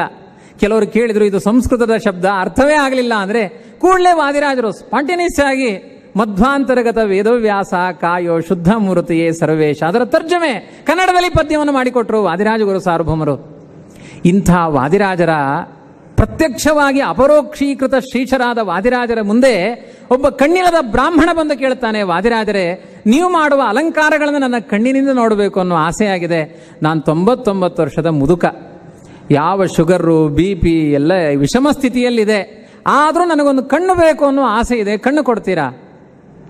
ಯಾರಾದರೂ ಬೂದಿ ಕೊಡುವ ಬಾಬಾಗಳಿರ್ಬೋದು, ಕಣ್ಣು ಕೊಡುವ ಬಾಬಾ ಯಾರೂ ಇಲ್ಲ ರೀ. ಇದ್ದಿದ್ರೆ ಇಷ್ಟೊಂದು ಆಸ್ಪತ್ರೆಗಳು ಬೇಕಾಗಿತ್ತ, ಬೀದಿಗೆ ಹೋಮಿಯೋ ಕ್ಲಿನಿಕ್ಗಳು, ಆಸ್ಪತ್ರೆಗಳು ಬೇಕಾಗಿರಲಿಲ್ಲ. ವಾದಿರಾಜರು ಹೇಳಿದರು, ನಾಳೆ ಮಧ್ಯಾಹ್ನ 12 ಗಂಟೆಗೆ ಬಾ, ನಮ್ಮ ಕೃಷ್ಣ ನಿನಗೆ ಕಣ್ಣು ಕೊಡ್ತಾನೆ. ಎಂಥ ಚಾಲೆಂಜು! ಆ ಬ್ರಾಹ್ಮಣ ಸಾಮಾನ್ಯ ಅಲ್ಲ, ಸ್ವಲ್ಪ ನನ್ನ ಬಾಯಿ ಥರ ಅವ, ಎಲ್ಲ ಕಡೆ ಹೇಳಿಕೊಂಡು ಹೋದ. ಹೆಂಕ ವಾದಿರಾದ್ರೆ ಕಣ್ಣು ಕೊಡ್ಬೇರೆ, ಎಲ್ಲೇ ಕಣ್ಣು ಕೊಡ್ಬೇರೆ, ಖುಷಿ ಅವನಿಗೆ, ಎಲ್ಲ ಕಡೆ ಹೇಳ್ಕೊಂಡೋದೆ ಕಣ್ಣು ಕೊಡ್ಬೇರೆ ಹೆಂಕ ಅಂತ ಪ್ರಚಾರ ಆಯಿತು. ಸಿಕ್ಕಾಪಟ್ಟೆ ಜನ, ಮಧ್ಯಾಹ್ನ ಕಾಲಕ್ಕೆ ಸಾವಿರಾರು ಜನ ಕೃಷ್ಣ ಮಠದಲ್ಲಿ ಸೇರಿದ್ದಾರೆ. ಯಾಕೆ ಅಂದರೆ ಕಣ್ಣು ತೆಗೆಯೋರು ತುಂಬ ಮಂದಿ ಇದ್ದಾರೆ, ಕಣ್ಣು ಕೊಡೋರು ಯಾರು ಅಂತ ನೋಡಲಿಕ್ಕೆ ಬಂದರು. ವಾದಿರಾಜರು ಕೃಷ್ಣನ ಆರಾಧನೆಯನ್ನು ಮಾಡ್ತಾ ಕೃಷ್ಣನ ಪಾದಕ್ಕೆ ಗಂಧವಿಟ್ಟು ಕೇಳ್ತಾರೆ. ಒಬ್ಬ ಹೊರಗಡೆ ಭಕ್ತ ಕಾಯ್ತಾ ಇದ್ದಾನೆ, ಕಣ್ಣು ಕೊಡು ಅಂತ ಕೇಳ್ತಾ ಇದ್ದಾನೆ. ಯದಿ ದಿಶಸಿ ನಯನ ಪಟುತಾಂ ಭವಚ್ಚರಣ ಸೇವಾಯೇ, ನಿನ್ನ ಪಾದಕಮಲವನ ಅನನ್ಯವಾದ ಭಕ್ತಿಯಿಂದ ಆರಾಧನೆ ಮಾಡ್ತಾ ಇರುವ ಭಜಕ ನಾನು ನಿನ್ನ ಪಾದಕ್ಕಿಟ್ಟ ಗಂಧವನ್ನ ಭಕ್ತನಿಗೆ ಕೊಟ್ಟು ಕಣ್ಣಿಗೆ ಮುಟ್ಟಿಸಿಕೊ ಅಂದಾಗ ಅವನ ಕಣ್ಣು ಕಾಣಬೇಕು. ಕೃಷ್ಣ ಜಾಗ್ರತೆ. ದೇವರ ಹತ್ರ ಮಾತನಾಡೋದವರು ವಾದಿರಾಜರು, ಮಾತನಾಡುವ ಕ್ರಮ. ರುಕ್ಮಿಣಿ ಕಲ್ಯಾಣ ಮಾಡಿಸಿದವರಲ್ಲೋ ವಾದಿರಾಜರು, ತುಂಬ ಸಲಿಗೆ ದೇವರೊಟ್ಟಿಗೆ. ಕೆಲವರಿಗೆ ಗುರುಗಳೊಟ್ಟಿಗೆ ತುಂಬ ಸಲಿಗೆ ಎಂದು ಮಾತನಾಡೋದಿಲ್ಲ, ಹಾಗೆ ವಾದಿರಾಜರೊಟ್ಟಿಗೆ ಅಷ್ಟು ಸಲಿಗೆ, ಕೃಷ್ಣನೊಟ್ಟಿಗೆ ಸಲಿಗೆ ವಾದಿರಾಜರಿಗೆ. ನೀನು ಆ ಭಕ್ತನಿಗೆ ಕಣ್ಣು ಕೊಡಲಿಲ್ಲ ಅಂದರೆ ವಾದಿರಾಜರ ಮರ್ಯಾದೆ ಹೋಗೋದಲ್ಲ, ನಿನ್ನ ಮರ್ಯಾದೆ ಹೋಗುತ್ತೆ. ಯಾಕೆಂದರೆ ಭಗವದ್ಗೀತೆಯಲ್ಲಿ ನಮೇ ಭಕ್ತ ಪ್ರಣಶ್ಯತಿ ಅಂತ ದೊಡ್ಡ ಸ್ಲೋಗನನ್ನು ಸೃಷ್ಟಿ ಮಾಡಿದವನು ನೀನು, ಯೋಗಕ್ಷೇಮಂ ಮಹಾಮ್ಯಹಂ ಅಂತ ಹೇಳಿದವನು ನೀನು, ನಹಿ ಕಲ್ಯಾಣ ಕೃಷ್ಕಚ್ಚಿತ್ ದುರ್ಗತಿಂ ತಾತಗಚ್ಚತಿ ಅಂತ ಹೇಳಿದವನು ನೀನು. ಹೌದು ಅಂತಾದರೆ ಆ ಭಕ್ತನಿಗೆ ಈ ಭಕ್ತ ಆ ಗಂಧ ಕೊಟ್ಟಾಗ ಕಣ್ಣು ಕೊಡಬೇಕು ನೀನು, ಇಲ್ಲಂದರೆ ಮರ್ಯಾದೆ ನಿಂದು ಹೋಗುತ್ತೆ, ನಂದು ಮರ್ಯಾದೆ ಹೋಗೋದಿಲ್ಲ ಅಂತ ನಿಂದಾಸ್ತುತಿಯನ್ನು ಮಾಡಿ ಭಕ್ತನಿಗೆ ಆ ಗಂಧವನ್ನು ಕೊಟ್ಟರೆ ಆ ಕೃಷ್ಣ ಮಠದ ಆವರಣದಲ್ಲಿ ಭಕ್ತ ಗಂಧವನ್ನು ಲೇಪಿಸಿಕೊಂಡು ದಿವ್ಯ ಚಕ್ಷುಸ್ಸನ್ನು ಪಡೆದು ಕೃಷ್ಣನನ್ನು ನೋಡ್ತಾ ಕುಣಿದಾಡ್ತಾನೆ. ಇದು ವಾದಿರಾಜರ ಮಹಿಮೆ. 99 ವರ್ಷದ ಮುದುಕನಿಗೂ ಕಣ್ಣು ಕೊಟ್ಟರು ವಾದಿರಾಜರು. ಯಾರಿಗಿದೆ ಈ ಸಾಮರ್ಥ್ಯ? ಒಬ್ಬ ಮುದುಕ ನೇತ್ರಾವತಿ ನದಿಯಲ್ಲಿ ಕಾರ್ತೀಕ ಮಾಸ ಸ್ನಾನ ಮಾಡಬೇಕು. ವಾದಿರಾಜರೇ, ಎಂಕ ತೀರುರಿ, ಎಂಕ ಚಳಿ ತಡೆ ಹೊಂಡ್ರೆ ಆಪುರಿ, ಏನು ಸೈತ್ಯ ಬೋಬೆ ಮೀಂಡ ಕಾರ್ತೀಕ ಮಾಸದಲ್ಲಿ ನನಗೆ ಚಳಿ ಆಗಲ್ಲ, ನನಗೆ ತಣ್ಣೀರಾಗಲ್ಲ. ವಾದಿರಾಜರು ಬಲ ಇಂಕ ಬಿಸಿ ನೀರದ ಕುಂಡ ಮುಂಡು, ಬಿಸಿ ನೀರದ ಕುಂಡ ಇದೆ ಇಲ್ಲಿ, ಬಾ ನೀನು ಇಲ್ಲಿ ಸ್ನಾನಕ್ಕೆ ಬಾ ಅಂತ ಕರೆದರು ವಾದಿರಾಜರು. ಅವರ ಮಾತಿನ ಶಕ್ತಿಯಿಂದ ಇವತ್ತು ಒಂದು ಬೇಂದ್ರೆ ತೀರ್ಥ ಅಂತ ಇದೆ, ಬಿಸಿ ನೀರಿನ ಕುಂಡ ನಿರ್ಮಾಣ ಆಯಿತು ವಾದಿರಾಜರ ಮಾತಿನಲ್ಲಿ. ಇದು ವಾದಿರಾಜರ ವಾಕ್ಶಕ್ತಿ. ಇದನ್ನ ನಾನು ಹೇಳ್ತಾ ಇರೋದಲ್ಲ ಖಂಡಿತ, ಅಥವಾ ವಾದಿರಾಜರ ಭಜಕರು ಹೇಳ್ತಾ ಇರೋದಲ್ಲ. ನೀವು ಏನು ತಿಳ್ಕೊಳ್ಬೇಕು ಅಂದರೆ ವಾದಿರಾಜರೇ ತಮ್ಮ ಕೃತಿಗಳಲ್ಲಿ ಹೇಳಿಕೊಂಡಿದ್ದಾರೆ. ಎಂಥ ಅನುಗ್ರಹ, ಹಯಗ್ರೀವನ ಅನುಗ್ರಹ. ನನ್ನ ಮೃತ್ತಿಕೆ ಪಾದೋದಕ, ನಾನು ಹೇಳಿದ ಮಾತುಗಳು, ನನ್ನ ಗ್ರಂಥಗಳನ್ನು ಯಾರು ಪಠನೆ ಮಾಡ್ತಾರೋ ಹಯಗ್ರೀವ ಅವರಿಗೆ ಇವತ್ತಿಗೂ ಅದನ್ನು ಸತ್ಯ ಮಾಡ್ತಾನೆ. ನನ್ನ ಪಾದೋದಕದಿಂದ ಭೂತಪ್ರೇತ ಪಿಶಾಚಿಗಳ ಸಂಚಾರಗಳೆಲ್ಲ ನಾಶವಾಗುತ್ತೆ. ಇದು ಹಯಗ್ರೀವ ದೇವರ ಮಹಿಮೆಯಿಂದ ಇಂಥ ಅದ್ಭುತವಾದ ಶಕ್ತಿಯನ್ನು ನಾನು ಪಡೆದುಕೊಂಡಿದ್ದೇನೆ. ಆದ್ರಿಂದಲೇ ಮತ್ತೆ ವಾದಿರಾಜರ ಸ್ಲೋಗನ್, ಅಥೋ ಮನುಜ ದುರ್ಬುದ್ಧಿಂ ತ್ಯಜ ಸರ್ವೋತ್ತಮಂ ಭಜ ವೈಕುಂಠಂ ವ್ರಜ. ಸರ್ವೋತ್ತಮನಾದ ದೇವರನ್ನು ನಂಬಿ, ಭೂತ ಪ್ರೇತಗಳನ್ನು ನಂಬೇಡಿ, ಜ್ಯೋತಿಷ್ಕರನ್ನು ನಂಬೇಡಿ, ಆಸ್ಪತ್ರೆ ಅಂತ ನಂಬೇಡಿ. ಕಷ್ಟ ಬಂದಾಗ ಗೋವಿಂದ ಅನ್ನಿ, ಮುಂಜಾನೆ ಎದ್ದು ಸಂಜೆಯ ತನಕ ಗೋವಿಂದ ಎನ್ನಿ, ದೇವರ ಸ್ತೋತ್ರ ಮಾಡಿ. ಇಂಥ ಒಂದು ಅದ್ಭುತವಾದ ನಾಮಸ್ಮರಣೆಯಿಂದ ಜಗತ್ತನ್ನು ಕಟ್ಟುವಂತಹ ವ್ಯವಸ್ಥೆ ಆಗುತ್ತೆ ಅಂತ ಪ್ರತ್ಯಕ್ಷವಾಗಿ ತೋರಿಸಿದ ಮಹಾನುಭಾವರು ವಾದಿರಾಜ ಗುರು ಸಾರ್ವಭೌಮರು. ಅವರ ಹೆಸರನ್ನು ಹೇಳಿದರೆ ನಮ್ಮ ನಾಲಿಗೆ ಪವಿತ್ರ. ಒಂದು ದೊಡ್ಡ ದೇವಸ್ಥಾನ ನಿರ್ಮಾಣ ಮಾಡ್ತಾ ಇದ್ರು, ತ್ರಿವಿಕ್ರಮ ದೇವಾಲಯ. 100 ಜನ ಎತ್ತಬೇಕಾದ ಕಂಬ ಜಾರಿ ಬೀಳಲಿಕ್ಕೆ ಆರಂಭ ಆಯಿತು. ಸ್ಪಾಟಿನಲ್ಲಿ 100 ಜನದ ತಲೆ ಮೇಲೆ ಕಂಬ ಬಿದ್ದು ಸಾಯುವ ವಿಷಮ ಸ್ಥಿತಿಯಲ್ಲಿದ್ದಾಗ ಒಬ್ಬ ಸಾಮಾನ್ಯ ಗಾರೆ ಕೆಲಸ ಮಾಡುವ ವ್ಯಕ್ತಿ ಕೂಗಿಕೊಂಡಂತೆ, ಈ ಕಂಬ ಕೆಳಗಡೆ ಬಿದ್ದರೆ ವಾದಿರಾಜರ ಆಣೆಯಿಂದ ಅಲ್ಲೇ ಸ್ಟಾಪ್ ಆಯ್ತಂತೆ ಕಂಬ. ಎಂಥ ಶಕ್ತಿ ವಾದಿರಾಜರ ಮಾತಿನ ಶಕ್ತಿ. ಕಂಬ ಬೀಳಬಾರದು ವಾದಿರಾಜರ ಆಣೆ ಅಂದರೆ ಕಂಬ ಹಾಗೆ ನಿಂತುಕೊಂಡಂತೆ. ವಾದಿರಾಜರ ಹೆಸರು ತಗೊಳ್ಳಿ, ಮಧ್ವ ಗುರುಗಳು ಅನ್ನಿ. ಮಧ್ವ ಮತದ ಸಿದ್ಧಾಂತದ ಪದ್ಧತಿ ಬಿಡಬೇಡಿ, ಬಿಟ್ಟು ಕೆಡಬೇಡಿ, ಹಾಳಾಗಿ ಹೋಗ್ತೀರಿ. ಇಂಥ ಮತ ನಿಮಗೆ ಸಿಗೋದಿಲ್ಲ, ಅಂಥ ರುಚಿಕರವಾದ ಮತ. ಅಂಥ ವಾದಿರಾಜರು ನಿಜವಾಗಿಯೂ ನಮ್ಮ ಮಧ್ವ ಮತದಲ್ಲಿ ಸರಿಯಾದ ದೀಕ್ಷೆ ಹುಟ್ಟಬೇಕು ಅಂದರೆ ವಾದಿರಾಜರ ಸೇವೆ ಮಾಡಬೇಕು. ಅಂಥ ದೀಕ್ಷೆಯನ್ನು ಹುಟ್ಟಿಸುವಂತಹ ಎದೆಗಾರಿಕೆ, ಛಲಗಾರಿಕೆ, ಅನನ್ಯವಾದ ಭಕ್ತಿ ಯಾವುದರಲ್ಲಿ ಕಡಿಮೆ ವಾದಿರಾಜರು. ಗುರುಮಖಿಲ ಗುಣಜ್ಞಂ ಸದ್ಗುಣೈಕಾಧಿವಾಸಂ ಶಮದಮ ಪರಿನಿಷ್ಠಂ ಸತ್ವನಿಷ್ಠಂ ವರಿಷ್ಠಂ ಸಕಲ ಸುಜನ ಶಿಷ್ಟಂ ನಿತ್ಯ ನಿರ್ಧೂತ ಕಷ್ಟಂ ಹಯಮುಖ ಪದನಿಷ್ಠಂ ಮಾಂ ಭಜಂತು ಪ್ರಪನ್ನಾಹ. ದುಃಖಿತರಾದವರನ್ನ ನನ್ನನ್ನು ಭಜಿಸಿ. ಸರ್ಪಗಳಿಗೂ ಇಲಿಗೂ ಬಂದ ವೈರ ವಾದಿರಾಜರಿಗೆ ಇವತ್ತು ನಮ್ಮ ಮಾಧ್ವ ಇತಿಹಾಸದಲ್ಲಿ ತಟ್ಟಿ ಹೇಳಬಹುದು. ನಮ್ಮ ಮಾಧ್ವ ಇತಿಹಾಸದಲ್ಲಿ ತುಂಬಾ ಜನ ಯತಿ ಸಾರ್ವಭೌಮರು ಬಂದಿದ್ದಾರೆ. ಉಡುಪಿಯ ಕೃಷ್ಣನನ್ನ 112 ವರ್ಷಗಳ ಕಾಲ ಮುಟ್ಟಿ ಭಜಿಸಿದ ಏಕೈಕ ಯತಿ ಸಾರ್ವಭೌಮರು ವಾದಿರಾಜಗುರು ಸಾರ್ವಭೌಮರು. ಇದರಲ್ಲಿ ಯಾವ ಸಂಶಯವೂ ಇಲ್ಲ. ಎಂಥ ಕೀರ್ತಿ ಆ ವಾದಿರಾಜರದ್ದು. ನಡು ಬಗ್ಗು ಹೋಗಿರುತ್ತೆ ನಮಗೆ ಪ್ರಾಯ ಆದ ಮೇಲೆ. 118ನೇ ವಯಸ್ಸಿನಲ್ಲಿ ವಾದಿರಾಜರು ಸ್ಟ್ರೈಟಾಗಿ ಕೂತು ಹಯಗ್ರೀವನನ್ನು ಧ್ಯಾನ ಮಾಡ್ತಾ ಇದ್ರಂತೆ. ವನದ ಪರಿಸರ, ತಪೋವನದ ಪರಿಸರ. ಒಂದು ಹಾವು ಕಪ್ಪೆಯನ್ನು ಹಿಡಿಬೇಕು ಅಂತ ಅಟ್ಟಿಸಿಕೊಂಡು ಬರ್ತಾ ಇದೆ. ಕಪ್ಪೆ ಬಂದು ವಾದಿರಾಜರ ಮನೆಯ ಬುಡದಲ್ಲಿ ಕೂತ್ಕೊಂಡಿದೆ. ವಾದಿರಾಜರೇ, ಎಂಕು ಹುಚ್ಚು ಬರುವಂತುಂಡು, ಹುಚ್ಚಿಡಿತಾ ಇದೆ, ಹುಚ್ಚು ಬರ್ತಾ ಇದೆ, ನೀವು ರಕ್ಷಣೆ ಮಾಡಿ. ಒಂದು ಇಲಿ ಕೇಳುತ್ತೆ, ಶರಣಾಗತನಾಗಿದೆ. ವಾದಿರಾಜರು ದಿವ್ಯ ದೃಷ್ಟಿಯಿಂದ ನೋಡಿ ಸರ್ಪಕ್ಕೆ ಕಚ್ಚಬೇಡ ಅಂದರು. ಸೀದಾ ಬಂದು ದಂಡಕ್ಕೆ ಸುತ್ತಾಕೊಂಡು, ಏನು ಜಾಲ ಮಣಿಪುರಿ ಏನು ಅಂತಂತೆ ಆ ಹುಚ್ಚು, ನಾನು ಏನು ಮಾಡಲ್ಲ. ಹುಚ್ಚಿಗೆ ಹುಚ್ಚು ಬಿಡಿಸಿದವರು, ಕಚ್ಚುವ ಹುಚ್ಚನ್ನು ಬಿಡಿಸಿದವರು ವಾದಿರಾಜರು. ಸರ್ಪಗಳಿಗೂ ಇಲಿಗಳಿಗೂ ಬಂದ ವೈರವನ್ನು ಬಿಡಿಸಿದವರು. ಕೋಟೇಶ್ವರದ ವ್ಯಕ್ತಿಗಳೆಲ್ಲ ನಾನು ಮೇಲೆ ನಾನು ಕೆಳಗೆ ಅಂತ ಹೊಡೆದಾಡಿಕೊಳ್ಳಬೇಕಾದ್ರೆ ತಮ್ಮ ಮಠಕ್ಕೆ ಶಿಶರಣವಾಗಿ ಮಾಡಿಕೊಂಡು ನಮ್ಮ ಸಂಘ ಪರಿವಾರಗಳ ಕಲಹವನ್ನು ಪರಿಹಾರ ಮಾಡಿದವರು ವಾದಿರಾಜರು. ಹೇಳಲಿಕ್ಕೆ 1000 ಇದೆ. ವಿಷಯ ವಿಶಾಲ, ಅಹಮಸ್ಮಿ ಬಾಲ, ಕಾಲಶ್ಚ ಅಲ್ಪ ಅಂತ ಹೇಳ್ತಾ ತುಂಬ ಅಲ್ಪವಾದ ಕಾಲದಲ್ಲಿ ಅಮಿತವಾದ ವ್ಯಕ್ತಿಗಳ ವ್ಯಕ್ತಿತ್ವವನ್ನು ನಿರೂಪಿಸುವಲ್ಲಿ ನಾವು ಸೋಲ್ತೇವೆ. ನನ್ನ ಪರಾಜಯವನ್ನು, ವಿಜಯೀಂದ್ರನ ಘೋರ ಪರಾಜಯ ಯಾವುದು ಅಂದರೆ ವಾದಿರಾಜರ ಮಹಿಮೆಯನ್ನು ಹೇಳುವುದರಲ್ಲಿ ವಿಫಲನಾದ ಅನ್ನೋದೇ ನನ್ನ ಬದುಕಿನ ಒಂದು ಪರಾಜಯ ಅಂತ ಹೇಳ್ತಾ, ಇಂಥ ಒಂದು ಮಂದಮತಿಗೆ ಒಂದು ಕರುಣೆ ನನ್ನ ಮೇಲೆ, ಗುರುಗಳಿಗೆ ಒಂದು ಕರುಣೆ ಏನು ಅಂದರೆ, ಎಲ್ಲಾರ್ದು ಮಧ್ವನವರಾತ್ರೋತ್ಸವಕ್ಕೂ ಒಂದೊಂದೇ ದಿನ ಪ್ರವಚನ ಇತ್ತು. ಅದೇನು ವಾದಿರಾಜರ ಕರುಣೆ ನನಗೆ ಡಿಕ್ಕಿ ಹೊಡಿತೋ, ಇಂಥ ಮಂದಾತ್ಮನಿಗೆ ಏನೂ ಗೊತ್ತಿಲ್ಲದ ದಡ್ಡನಿಗೆ 2 ದಿನ ಪ್ರವಚನದ ಸುಧೆಯನ್ನು ಮಾಡಲಿಕ್ಕೆ ಅವಕಾಶ ಕೊಟ್ಟ ಗುರುಗಳು ವಿದ್ಯಾಧೀಶ ತೀರ್ಥರು. ಅವರ ನೆರಳಿನಲ್ಲಿ ಬದುಕುವ, ಅವರ ಅನುಗ್ರಹದ ದೃಷ್ಟಿಯಲ್ಲಿ ನಾವು ಪುನೀತರಾಗುವ ಭಾಗ್ಯ ನಮ್ಮ ಜನ್ಮಪೂರ್ತಿ ಹೀಗೆ ಒದಗಿ ಬರಲಿ. ನಿಮ್ಮಂಥವರ ಭಾಗ್ಯ ಅದು ಹೇಳಲಿಕ್ಕೆ ಸಾಧ್ಯ ಇಲ್ಲ. ಇಲ್ಲಿ ನಡೆಯುವ, ರಾಜಾಂಗಣದಲ್ಲಿ ನಡೆಯುವ ಜ್ಞಾನ ಕಾರ್ಯವನ್ನು ಒಂದು ದಿನವೂ ತಪ್ಪಿಸಿಕೊಳ್ಳಬೇಡಿ, ಅಮೃತಾನಂದರಿಂದ ವಂಚಿತರಾಗಬೇಡಿ ಅಂತ ನಿಮ್ಮನ್ನೆಲ್ಲಿ ಪ್ರಾರ್ಥಿಸ್ತಾ ನನ್ನ 2 ಮಾತನ್ನು ಮುಗಿಸ್ತೇನೆ. ಹರಿಪ್ರಿಯತಾ ಮಧ್ವೇಶ.